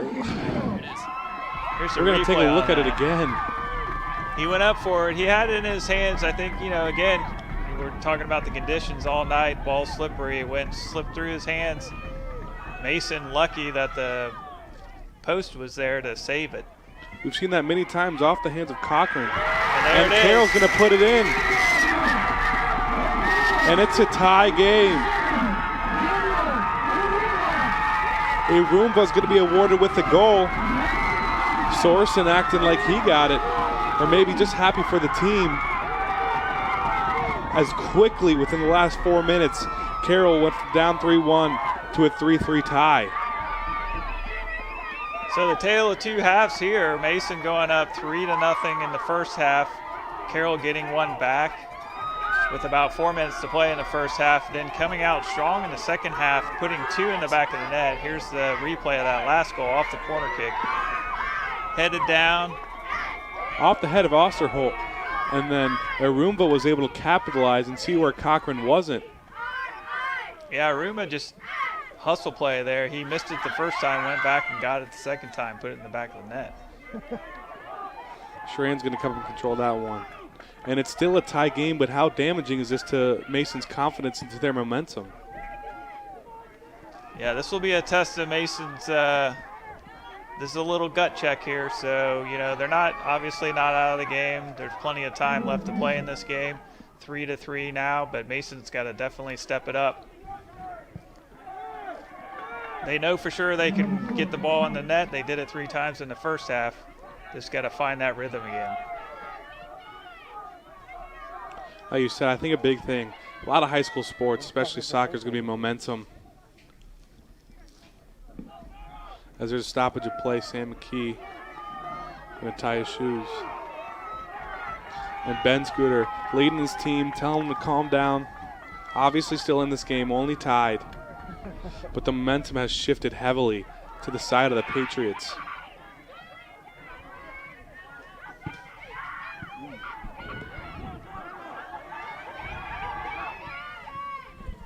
Over on the right side, a deflection from Erickson goes out of bounds.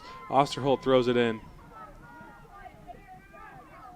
Osterholt will get it back.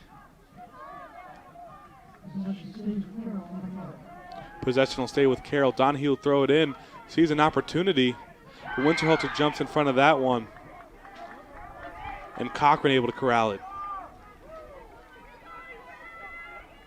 So Mason hasn't had a good opportunity in a long time. And they're just looking for anything here. As they'll try to get it to Buchot. More contact from Buchot again, but that was nothing. A nice play. Nice play by Carroll to get on that. That was a good opportunity by Mason, and the Carroll defender with the slide tackle able to disrupt it. John Sorensen making a really good tackle there. John Sorensen, only a freshman, so has played all game here. Starting for varsity in the district finals for the Patriots.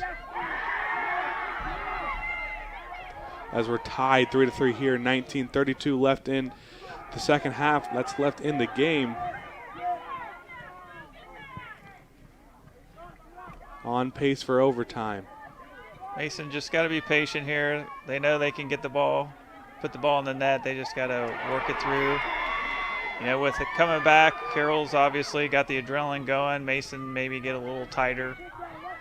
You know, they're playing defense and they're thinking about it a little bit too much. They got to get back into just doing what they know how to do.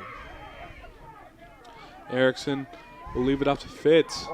Fitz pushed in the back, and there's going to be no doubt about that one. At least a foul. That looks like it's going to be a card. They're going to bring him over, and that will be a yellow card on Daniel Arumba. That's his first of the game, but he'll be forced to come out limping off the field.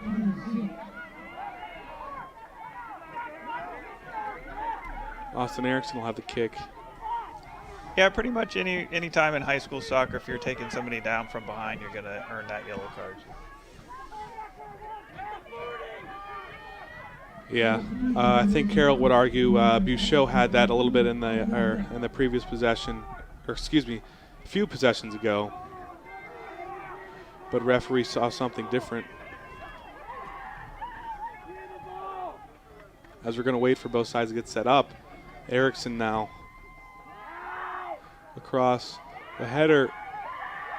McKee not able to control it. Erickson will try to get it.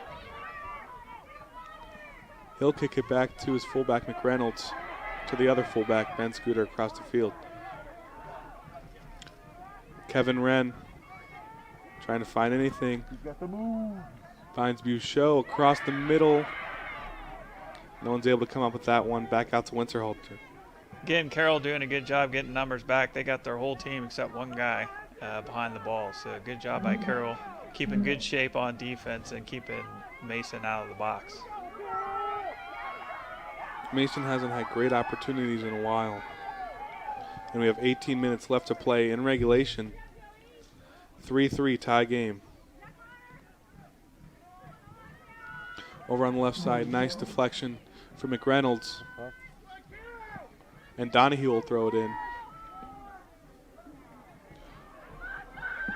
But nice job by Buchot. He'll try to see if his teammate can track that down. Excuse me, that Buchot was the one trying to track it down. I'm not sure who was on the breakaway.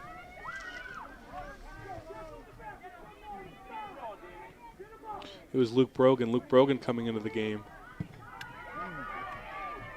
Downfield.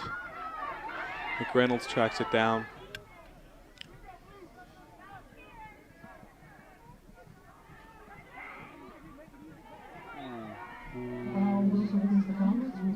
That foul's going to be on Brogan. Maybe a little over-aggressive there. Yeah, not a bad foul. I mean, he was going after the ball, just the body got in the way there, and you know, you can't fault him for being aggressive in the middle of the field right there. Maybe that doesn't get called, and he's on his horses down the field. Didn't look like anything intentional. The kick coming from Shane Ox. It's a dangerous opportunity here. And I think fans on both sides know what's coming. And Cochran looks a lot like the first two, or the second goal, excuse me. That was coming in hard and high, and he got his hands up and caught that one. Looked like he took a step forward and then thought about it and stepped back and was able to collect the ball. So good job by Cochran on that ball. I think that'll give Cochran a little more confidence now, which will help him. Should help him. Goes out of bounds off of Wren. I'm sure that thought popped into his head, hey, this is a similar ball to the one that came to me before. So Levi Kelly's going to check in for the first time for the Comets. And Arumva checking in for Carroll off the yellow card. The throw in from Ben Scooter over to Lensick. Lensick will try to find Buchot. Erickson lost it. Back across the middle. We'll keep it in bounds. And give it off to McReynolds. McReynolds on the right side. Back to Erickson. Erickson can't stay up. Arumva across the field. Kevin Wren tracking him down. Back to Connor Bailey. Connor Bailey trying to get it inside. They have it on the left side now.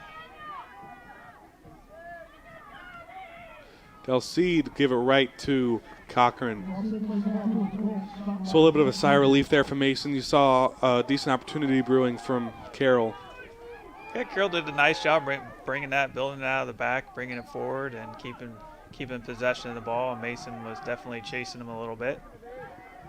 But it turned out to be a slow roller to the goalie, and Mason now on the attack. Osterholt with good defense on Wren.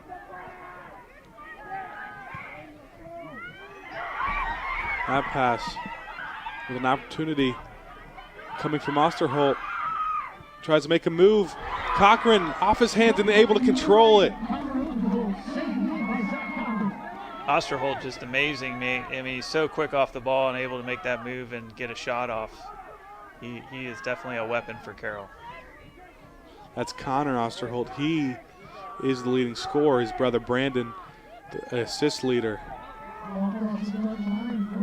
Take another look at that shot. Connor Osterholt. Good defense from Marlowe. And Cochran almost let another one up, but is able to fall on that. Yeah, just see the quickness of Connor with that stop-and-go move.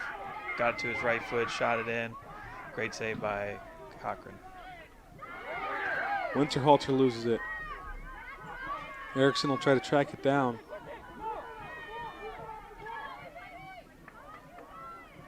Erickson looks like he was going to attempt to make a tackle, but then got tripped up, and that'll go out of bounds off Mason. Carroll will have a corner.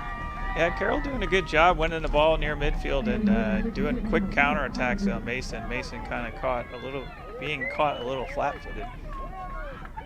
It'll be Connor Bailey with the corner.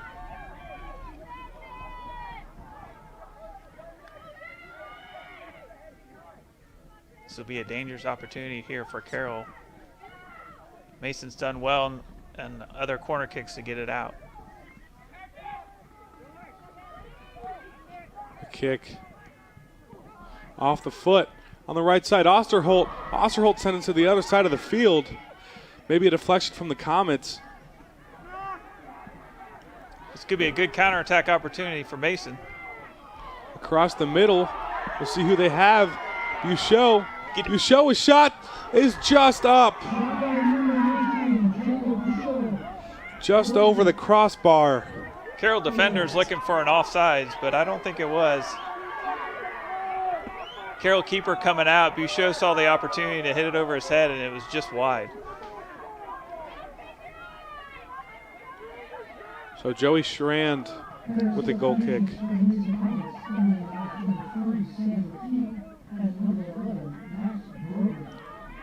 McKee and Brogan checking back in for the Comets. We're going to get a replay of there to see if that was offsides. Boy, it's really close, but I think he was on. He was a step onside when the ball was kicked. I think it's one of those that's too close to call. Because Carroll will get it all the way on Mason's side of the field.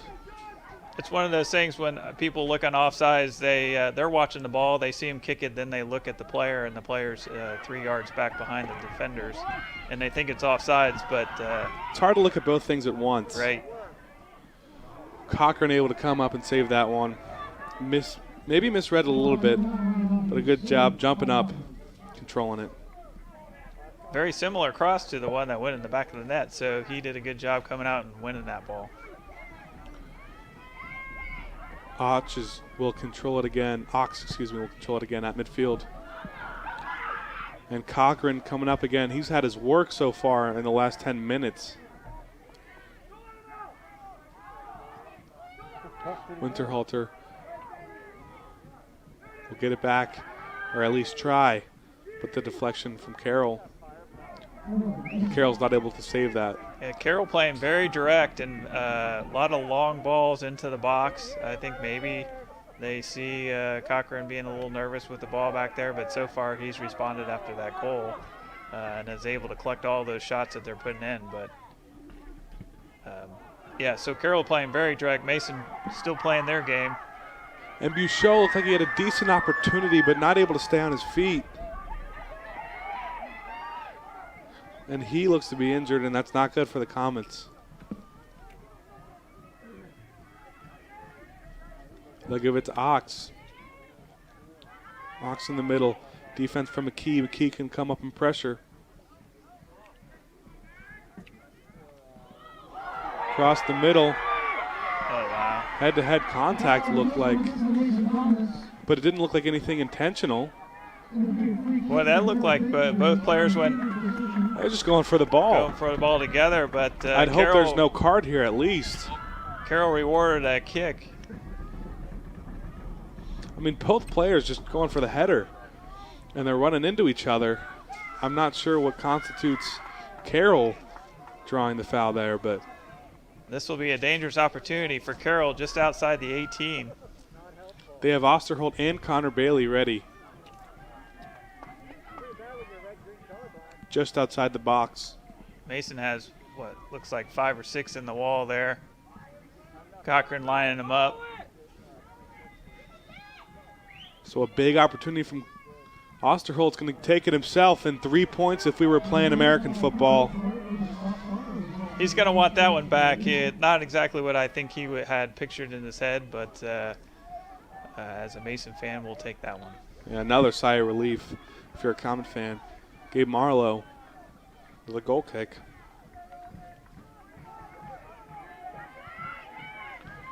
Across the middle, Erickson over on the left side to Brogan. Brogan tracking it down.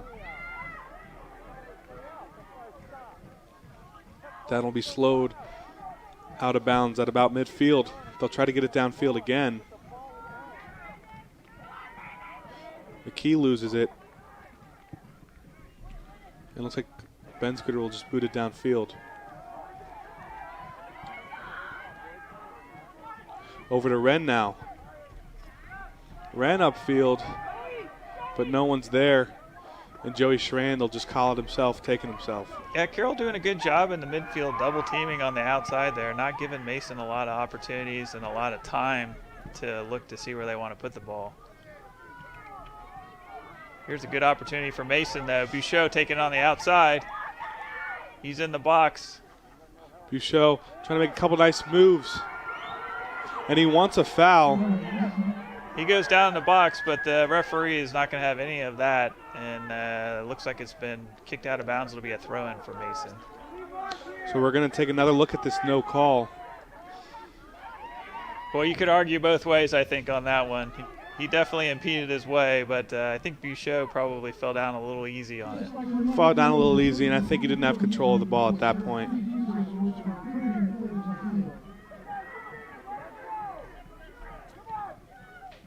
So Mason look for another opportunity across the middle. He'll leave it off for Brogan. Brogan tried to catch up to that one. Nice job by Brogan to earn that free, or I'm sorry, the throw-in on that side. Bouchot will look for another opportunity, and that's going to go out of bounds. And Mason, now they have a big opportunity. They got to use their height we've been talking about with Bouchot, with Winterhalter. They tried to use Marlowe earlier in the game on a corner. Looks like Gabe's coming up for this one. Winterhalter staying back, but good opportunity here for Mason. Let's see if they can connect. Max Brogan on the corner once again. And Carroll able to jump in front of it. And Brogan able to save it, keep it on Carroll's side. Carroll clears it once again. So good defensive sequence for Carroll.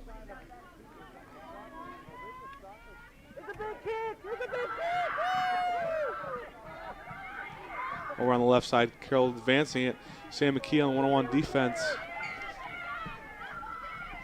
Over on the right side, Erickson will try to track him, or excuse me, Kelly will try to track him down. To the left side. McKee got lost and lost track of the ball. Easily could have got that one if he knew where it was. Yeah, Carroll got lucky on that ball. It was kind of hit off his foot and didn't go where he wanted to, but it ended up going right to a Carroll player. The header from Carroll keeping it on Mason's side. Nick Reynolds, Del Cid gets it from McReynolds, and a nice move from Del Cid. But McReynolds takes it right back. He's not having any of that. Nice job by Mason to be able to get back and win that ball and keep it in bounds. Wren not able to track that one down. That one goes. So we're going to take another look at this move from Del Cid. I believe they call that a Maradona. Don't see that in a live game very often. Nolan Fitz coming into the game once again for the Comets. He's been in and out all game. Micah McReynolds with the throw-in. And they'll try to advance it all the way to Carroll's side. Fitz coming up right off the bench, coming up for that one. And Wren's going to lead the charge here. Gives it off to Fitz. Fitz over to the right side to Brogan. Back to Fitz. Fitz loses it. Able to keep it alive. Tried to keep it in bounds. Back to Brogan. Brogan across the middle. Oh, nice job by the keeper to keep hold of that one. Joey Schrand confident, calm, and collected, and comes up to save that. We're going to look at the chance from Brogan here. As it looked like it might have been a little wide left if the goalie hadn't tried to come up for that one, but if he Mason had guys there. Yeah, if he didn't hold on to it, Wren was right there to put it in the back of the net. So good job by him to hold on to that ball. So Mason will get a throw in off that clear. And we're under 4 minutes now, 3:30 left to play, and the Comets tied with the Patriots 3-3 here in Bellbrook. The district finals could be headed to overtime if no one finds a score here. Yep, tournament time means overtime when it's a tie. So if it does, that'll be they'll play one 10-minute overtime, and if it's still tied at that time, they'll play a second 10-minute overtime. And the most exciting thing for a lot of people in soccer, what happens if that second 10-minute overtime is still tied? Then they go into penalty kicks. So they do a set of 5 penalty kicks, each team taking a chance at it, and the winner, whoever has the most goals out of 5 shots, is declared the winner. So we should be having an interesting one here if this one goes to overtime. 2:30 left now. Mason looking for 1 or 2 more good opportunities. See if they can get one in. Over on the left side, it'll be left again for Fitz. Fitz in the box. Kept alive. McKee with it now. McKee tries to make a move. Another nice move by McKee, but Arumba comes in and gets that one. Good job by Carroll coming in and double teaming that. Mason keeps control. They're going to put it back into the box. Try to find Buchot, skipped, but saved once again by Strand. And they just want to slow it down. They don't want Mason to keep coming with these attacks. It's a replay of that. The ball put right into the box, trying to skip it on. That was Ben Scooter, tried to find Buchot, but over his head. Another thing to keep in mind if we do go into overtime, it's what they call golden goal. Golden goal, sudden death in a lot of other sports. First to score will move on. They won't play the rest of the 10 minutes. So if you score in the first 30 seconds, the game's over. You score in the last 30 seconds of the 10-minute half, the game is over. We're going to take a look at this foul here. Looks like Ox just pulled McKee down, and that one's a little bit of obvious. And the referee had the perfect view. And Mason could be the last big opportunity they get of regulation. They'll use Kevin Wren. We're under a minute now. Ball played in. Ryan finds Buchot, and Buchot just over the net. As the clock ticks just under 1 minute left to play in the game, that might have been the best opportunity for Mason to put one in the back of the net. We're going to take a look at it again, and it looks like that they try to catch Carroll off guard. So they didn't have a ton of time to calm down. Carroll looking to take one from way out. And wide right. A little bit of a scare there from the Comet sideline. Smart move by the Carroll player there. Cochran was out after he kicked that ball. He looked for the opportunity to put one over his head. The junior, Shane Ox, trying to catch him off guard. Yeah, Ox did a good job seeing that and tried to shoot one from basically midfield. So under 10 seconds now, Comet's going to throw up a Hail Mary.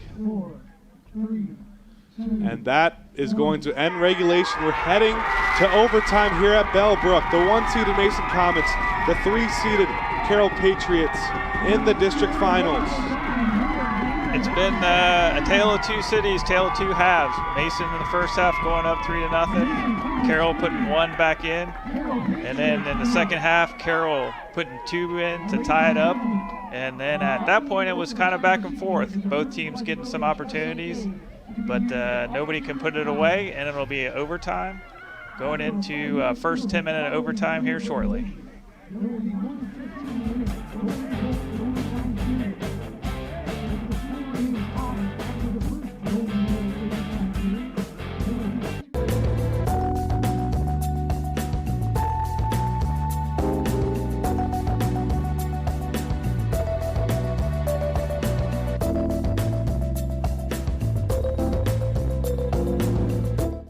It's a beautiful day out here. Sunny today with light breezes, giving way to clouds in the afternoon.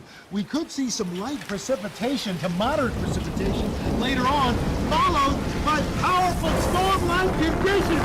90 miles per hour winds are expected. Authorities are asking everyone, stay indoors. Come on, that's it. Let's go.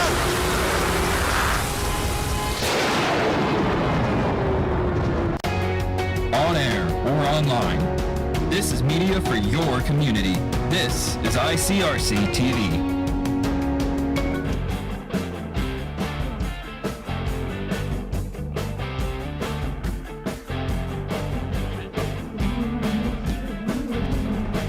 Welcome back to Bellbrook, the neutral site for the 1-seeded Comets, the 3-seeded Carroll Patriots.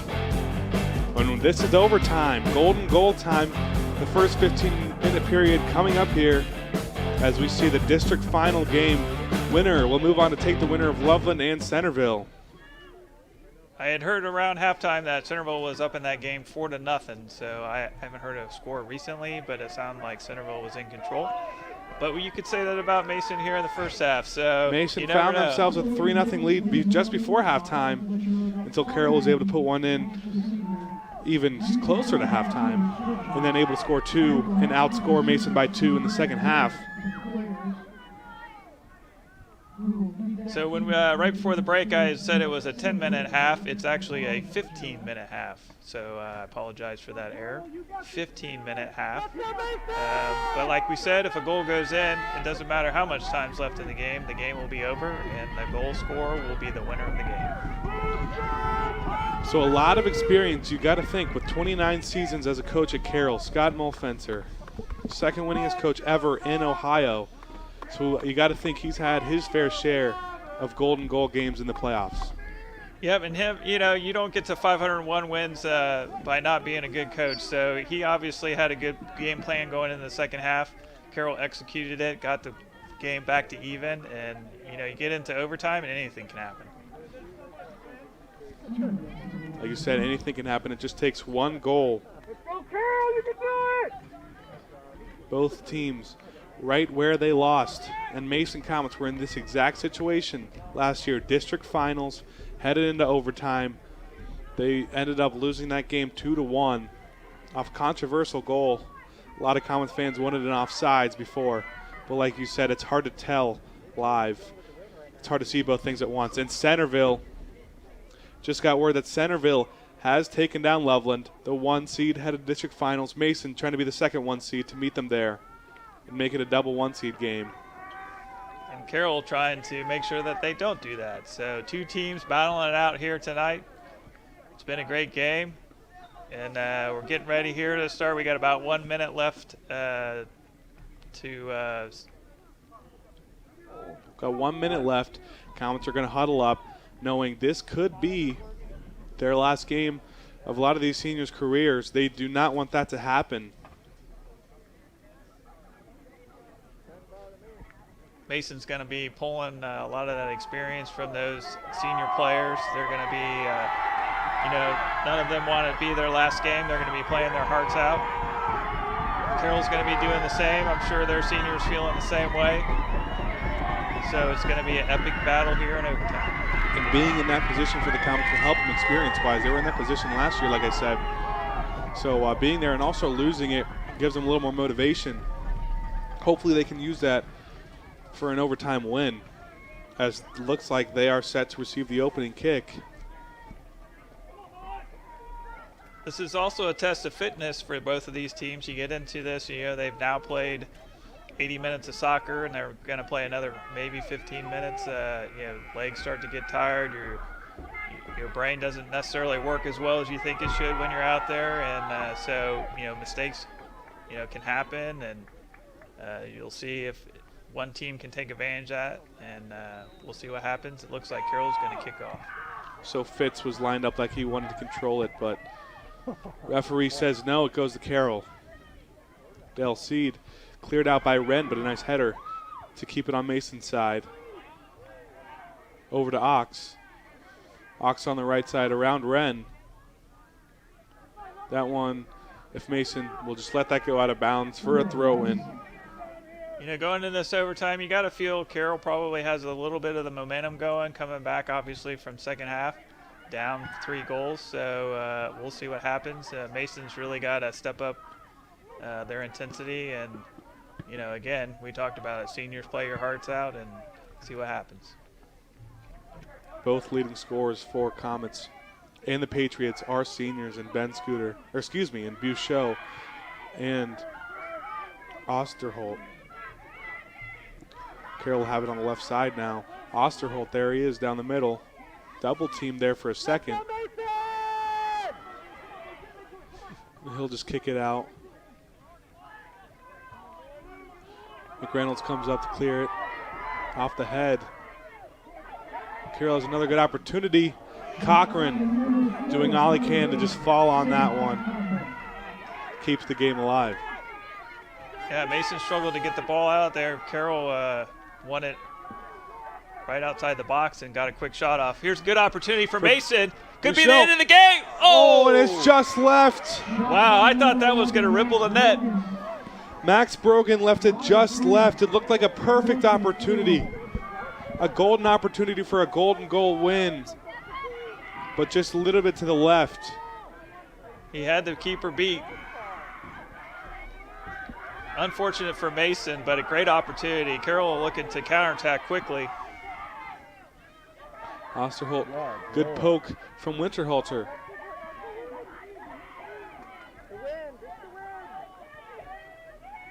Back in the middle, McKee with the defense. Winterhalter coming up. McReynolds on the left side, giving to Connor Bailey. Connor Bailey tries to make a move and pass it cross field. That was deflected by a Mason defender, so Carroll going to reset their offense. And Sorson not able to control that one. That one goes out of bounds. Throw in for McReynolds. Good job by Winterhalter there, getting the ball, winning that ball, and getting it all the way across the field. A nice poke from Carroll's defense, though. Mason looked like they had numbers maybe, but keeping it alive for Carroll. Winterhalter tries to find someone across the middle, and Buchel will be taken down with some contact. Yeah, Carroll's defense definitely keying off of Buchel. I'm sure they watched, have been scouting him and know, and obviously he's the leading scorer, so they're definitely keying on him. And you know, he's getting knocked around for sure. So we're going to get a whistle, and I think it's going to be a foul on the Comets.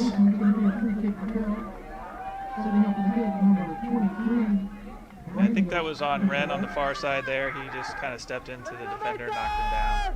Good job by Arun drawing that foul. He'll give it to Delcide here. Wren clears it. They're going to keep it with Carroll.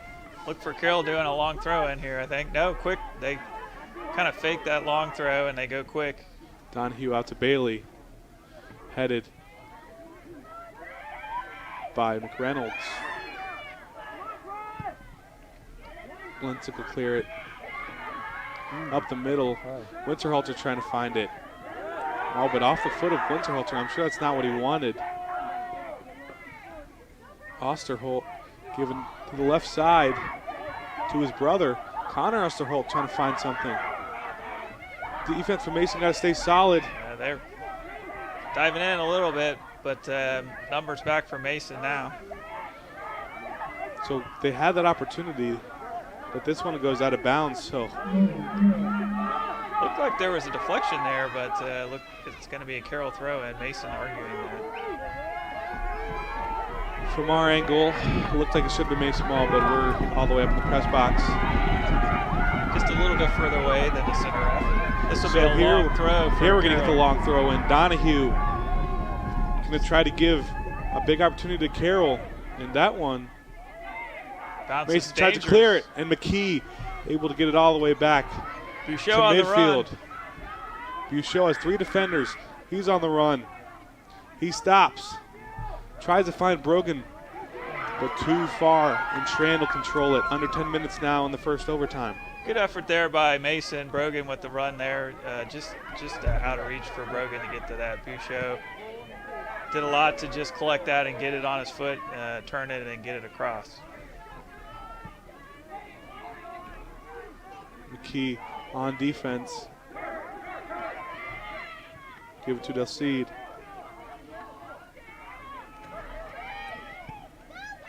This is the time of the game where you're going to start seeing a little of those tired legs, a little bit of fatigue, maybe some missed kicks. Marlowe up the middle.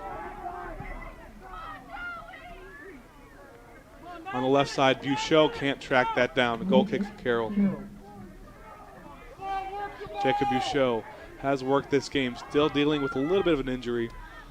Able to play this one a lot more than he did, a lot more than those 10 minutes he played in the last game against Coleraine. Substitutions for the Mason Comets entering the match, number 7, Cameron Donor. Donor checking in for the Comets. And Austin Erickson, 2 seniors coming in. Finally gets to have a say about possibly their last game. And Connor Bailey on the run. Marlowe's able to keep it out. Another good play by Marlowe.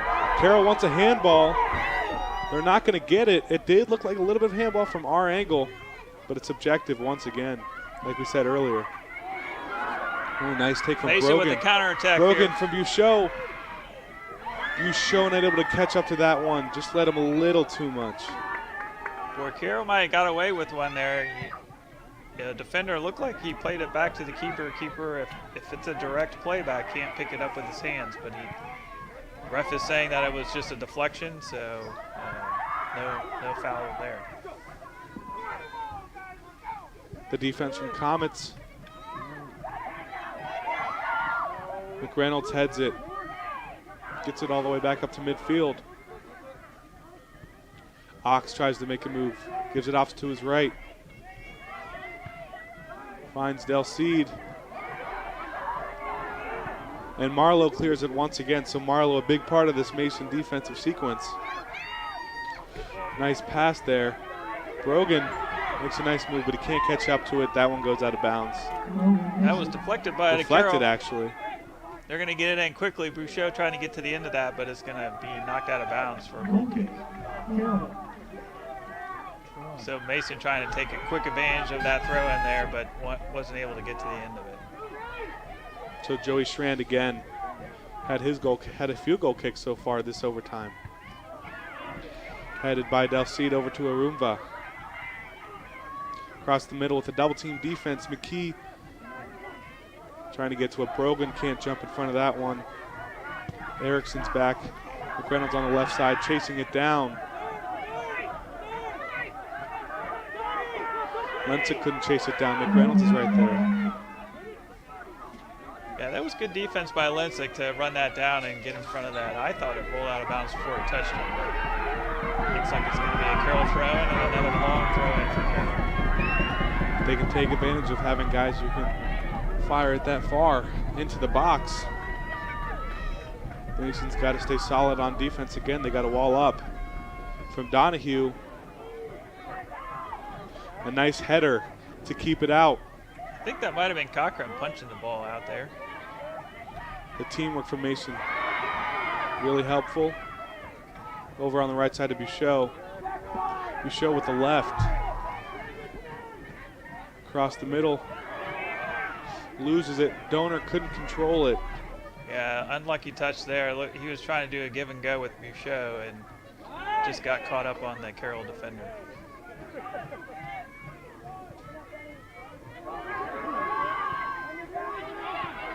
Defense from McReynolds coming all the way up. He'll get the kick there. Over to Erickson. Erickson makes a nice move. Del Cid with the defense. He's going to send it all the way to the right side. That one's going to go right to the goalie. So 5 minutes left here in the first overtime. We have yet to see a score. We do know that one score will end the game and will end one of these team seasons.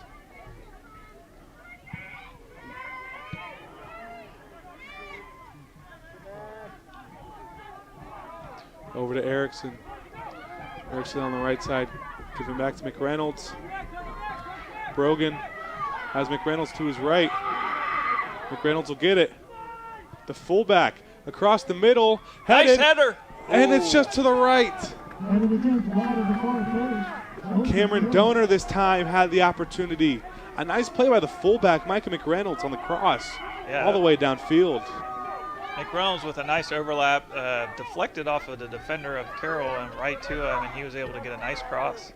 And I was watching the keeper on that one. He didn't react too much, so I had a good idea that it wasn't on frame. Yeah, that was. It looked good for a while, but then you see the keeper He kind of relax relaxed a little bit. Yeah. So he had a good beat on it. He knew it was going out wide. I guess if you spent that much time in front of the goal for all those seasons, you'd know. You'd get a good feel. So Carroll trying to find an attack. McReynolds on the defense. Brogan trying to come up, get it. Buchel comes and gets it. But a nice deflection to keep it alive, and Carroll.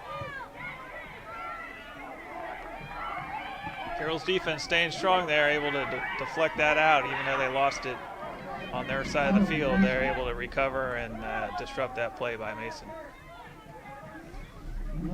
Goes out of bounds once again. Brogan with a throw in.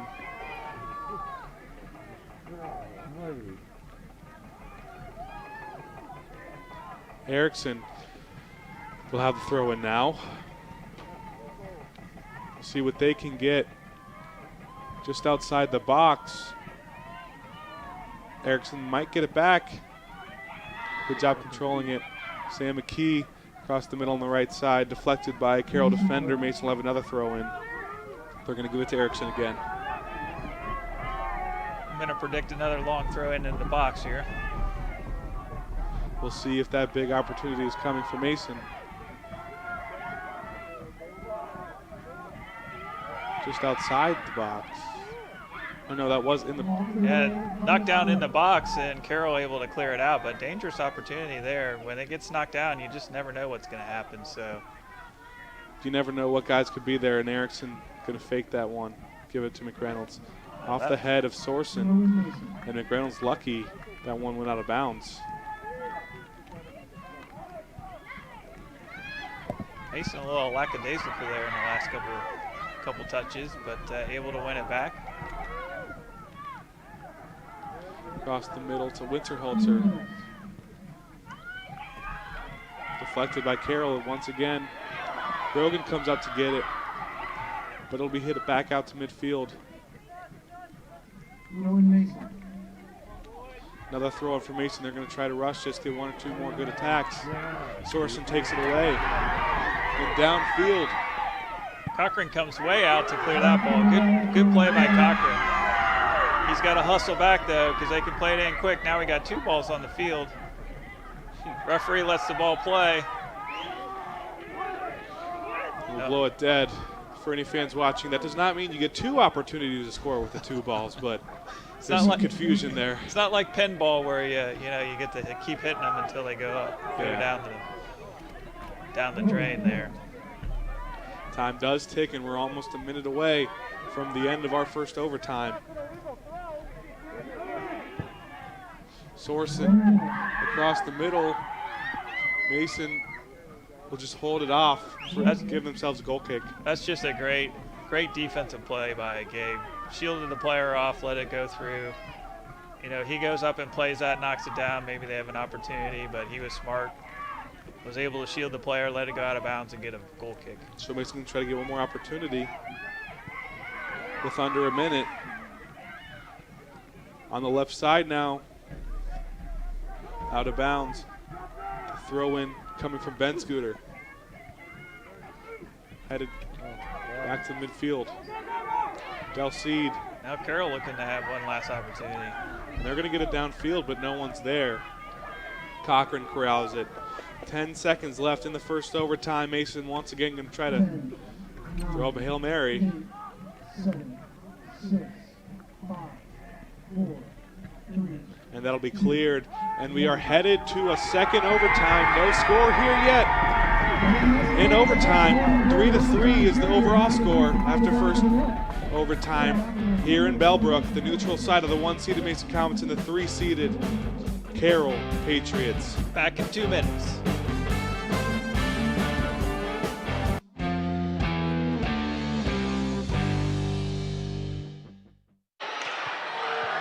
Matty Bear with a three-pointer, and we're going to a third overtime. Simmons for three, and he's on fire tonight. Oh, my God. Three-point attempt, and it is good. A half-court heave. He gets it to go. Up to Del Bello. She hits the three. ICRC TV Sports just about ready to get the season underway.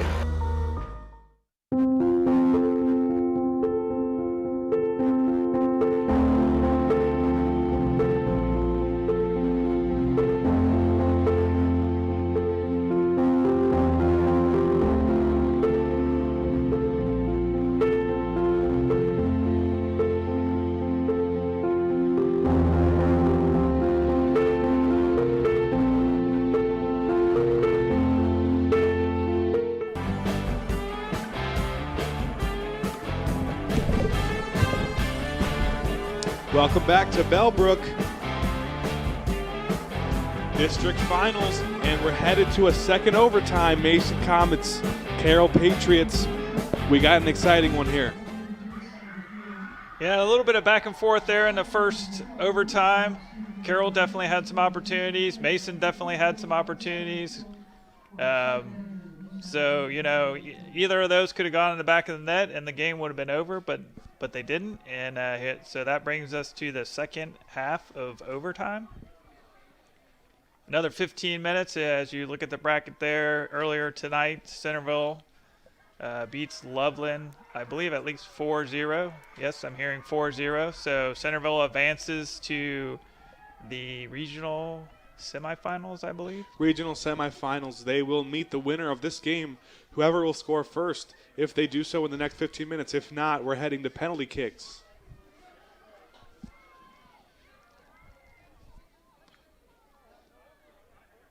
So the clock getting set at 15 minutes for this second period of overtime. Mason will get the kickoff as Carroll took the kickoff in the first overtime, and we're getting ready to play the action here. Weather still on and off raining. Right now it looks like rain again. And it looks like just 2 minutes ago it wasn't raining, and now it's coming down pretty hard once again. Very unpredictable night. But Sam McKee, another very unpredictable game too.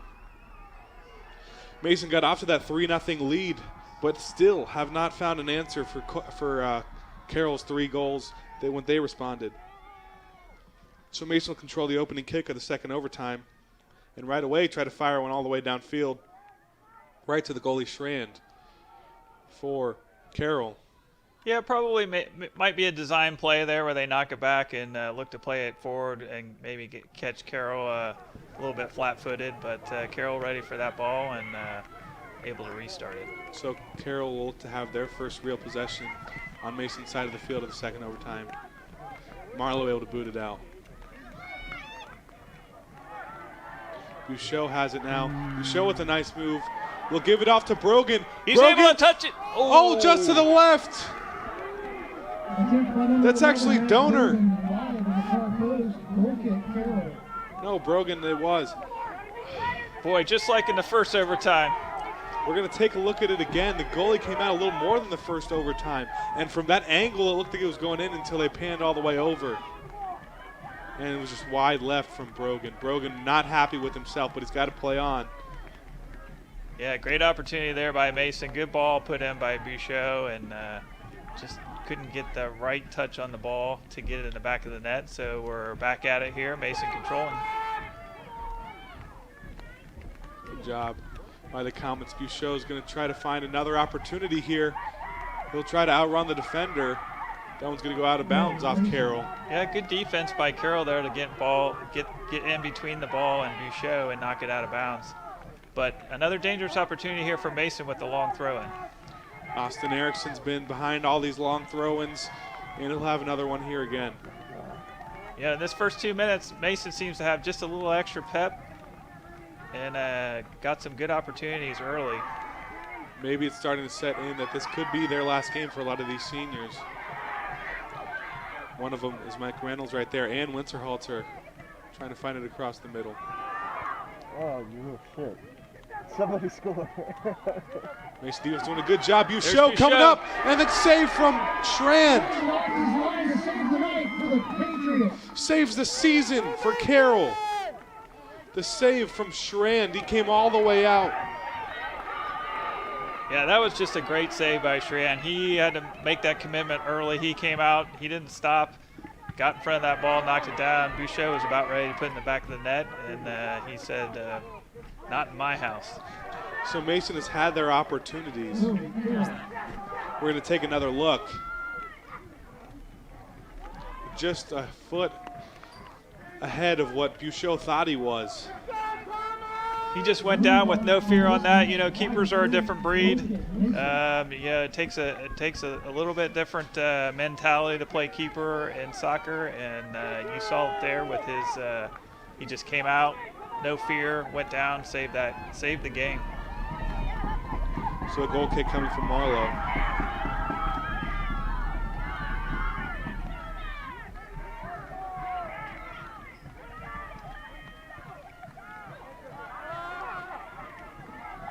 On the left side, Donor slips and falls. He maybe wants a foul, but he won't get it. Buchot trying to save it. The push from Buchot will be called. And a yellow card from Jacob Buchot. That's not what you want in a second overtime. Nope, he's going to have to go off the field. Anytime you get a yellow card in high school, you have to exit the field. So he's got to exit and wait to come back. Take a look at it again. And like you said earlier, when Arumva got his yellow card, whenever you come up and push from behind in high school, it's most likely going to be a yellow card. Yeah, and I don't think Buchot was trying to foul that. I think he was just trying to get back, get his foot in there, and kind of lost his balance and put his arm in the back of the Carroll player. And but, you know, it's a foul nonetheless. The kick coming from Carroll. They're waiting to set up. Under 12 minutes now. To McKee. McKee back to Ox. Buchot already up at the 50-yard line waiting to get back into the game. Wasting no time there. The minimum requirement is just to come out for a millisecond for as little as he can.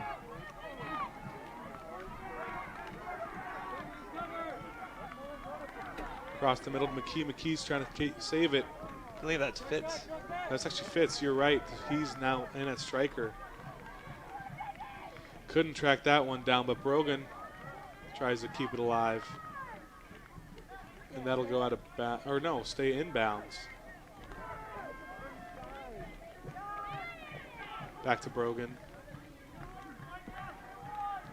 Fitz will try to track it down.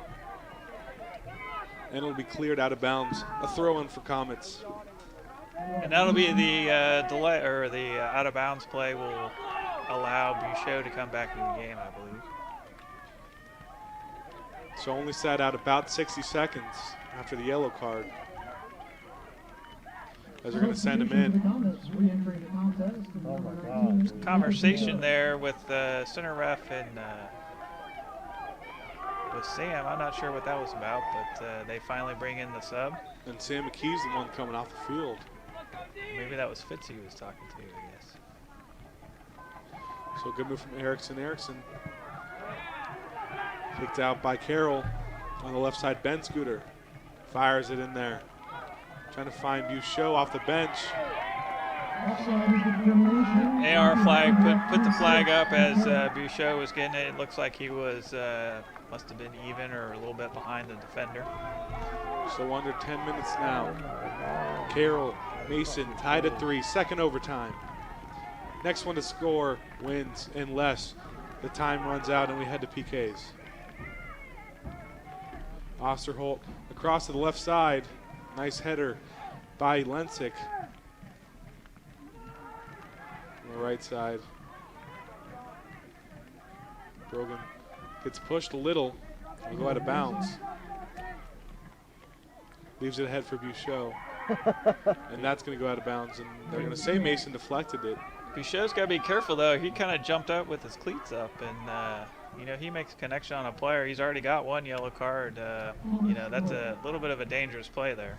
Not only will that take it out of this game, if that were to happen, and they were to win, he would not be eligible to play in there next against Centerville.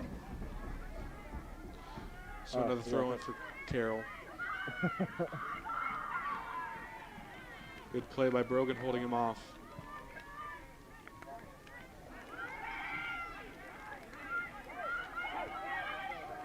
Winterhalter doing a good job. That's just great defense by Winterhalter there, able to win the ball and play it outside. Rensgooder was by himself on the left side where the defense came in. And Carroll got it back. Mason a little bit disorganized here.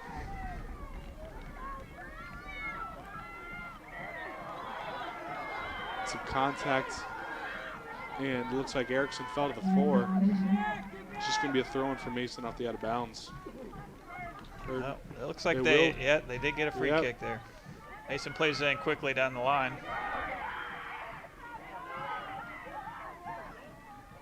So Bouchot will come up and get it. Bouchot down the middle. Puts a nice move on.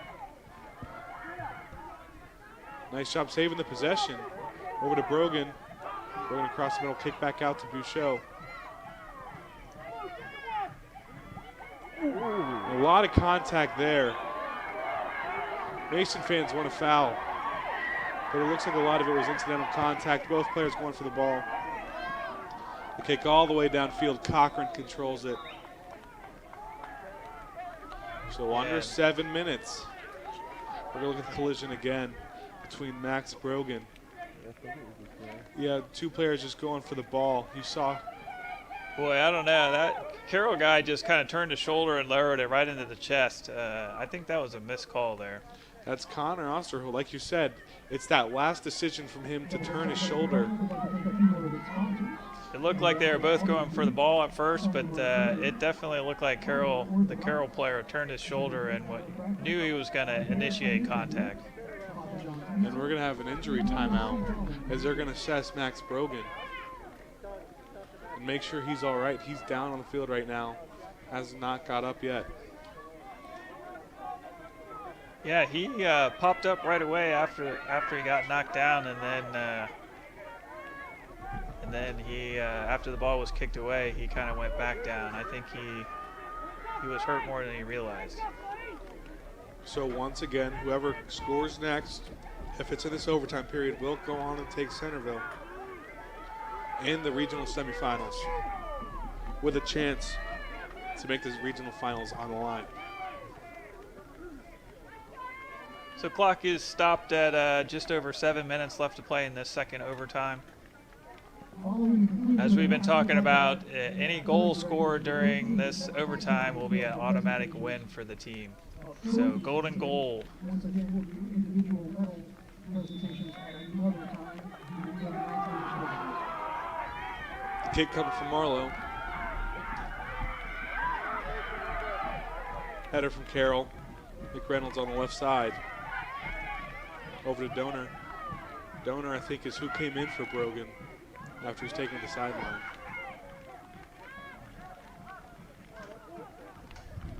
Donor will have it, but he'll leave it right for Arumba to take. He'll come in and play defense and take it from Arumba. Good defensive play from Cameron Donor. Cameron Donor now has it across the middle, but left it off once again, not strong enough on the pass. Yeah, he was looking for Bouchot there, trying to split the defense, but Carroll does a good job getting back and covering. Like we said before, they're keying off of Bouchot. Feels like every big opportunity Mason's had is the only few times that Bouchot hasn't been covered pretty heavily. Yeah, they're definitely keeping at least 2, sometimes 3 players near him. And another Comet is down. He's limping. Has the opportunity coming from Carroll. Goes out of bounds. Connor Bailey's down. A Comet is limping. Looks like Connor, I think his as he went to kick that ball, his calf cramped up. So that's, again, we talked about this. They're into over an hour, into an hour and a half of playing, and you know, the fatigue is setting in, cramps are setting, you know, he's getting a cramp in his leg. They're trying to work that out there down in the corner. And the Comet needing assistance over at around the 25-yard line. We're going to head to a short injury break here in the second overtime. 5:32 left. No score yet in this overtime, 3-3.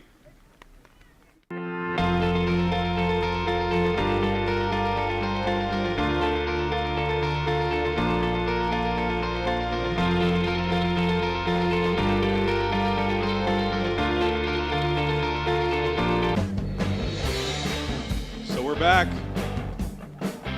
Both injured players coming off the field, getting some assistance. Connor Bailey, they're going to attend to him. So the end result of that last play before the injuries, was ended up being a Carroll corner kick. So we're getting ready they're going to play it in right now. Del Cede's corner kick, headed out by McKee. McKee trying to run it down, and he won't get there. Oh, he will get there. Del Cede tried to hold him off, but that he missed him. Bouchot able to win it down the corner. He's taking it in. He's The got a sideline. Comet coming in. Comet. And it's a goal! The Mason Comets are heading to the regional semifinals. Kevin Wren, the assist from Jacob Bouchot. And Mike, that goal started by Sam McKee. What a great effort come in, winning that ball. The Carroll player kind of stopped. He kept going. He got it down the sideline to Bouchot. Bouchot put it across, and Comet's able to put it in the back of the net. Wow, what a play. The Mason Comets, the one-seeded Mason Comets will meet the one-seeded Centerville Elks. We're going to take a look at it again. Bouchot playing the goal line, and then just a little touch from Wren gets it to the top of the net. Great over job. the goalie. Yeah, great job by Wren coming in. He's coming in full speed there and able to control himself, control his touch, get it into the net. Great play. A lot of times you see that put over the crossbar, so awesome job by Wren to put that one away and put a win in the column for the Comets. So the first goal, that's the first goal they've scored since 4 minutes before halftime, when they took a 3-0 lead. The game really changed after that, after Carroll was able to respond with 3 goals of their own. We went to a halftime. That first halftime wasn't enough. The first 10 minutes of the second halftime wasn't enough, but Jacob Bouchot and Kevin Wren finally had enough. And as you see, defeatment for Carroll. And your hearts go out to the Carroll team. They played their hearts out tonight, and you hate to see it. You know, everybody but the state champions have to go out with a loss, but you just hate seeing it. They played their hearts out. It was a great game. They mounted a magnificent comeback against the Comets to tie it up, and but Mason just had that extra touch there at the end and able to bring the victory in the district finals. So the district finals going to Mason. This is a game they lost last year, but they won this time and are heading to the regional semifinals against Centerville. 4-3 Mason. I'm Ben Haller. I'm Mark Heckler. Thanks for joining us all night in Bellbrook.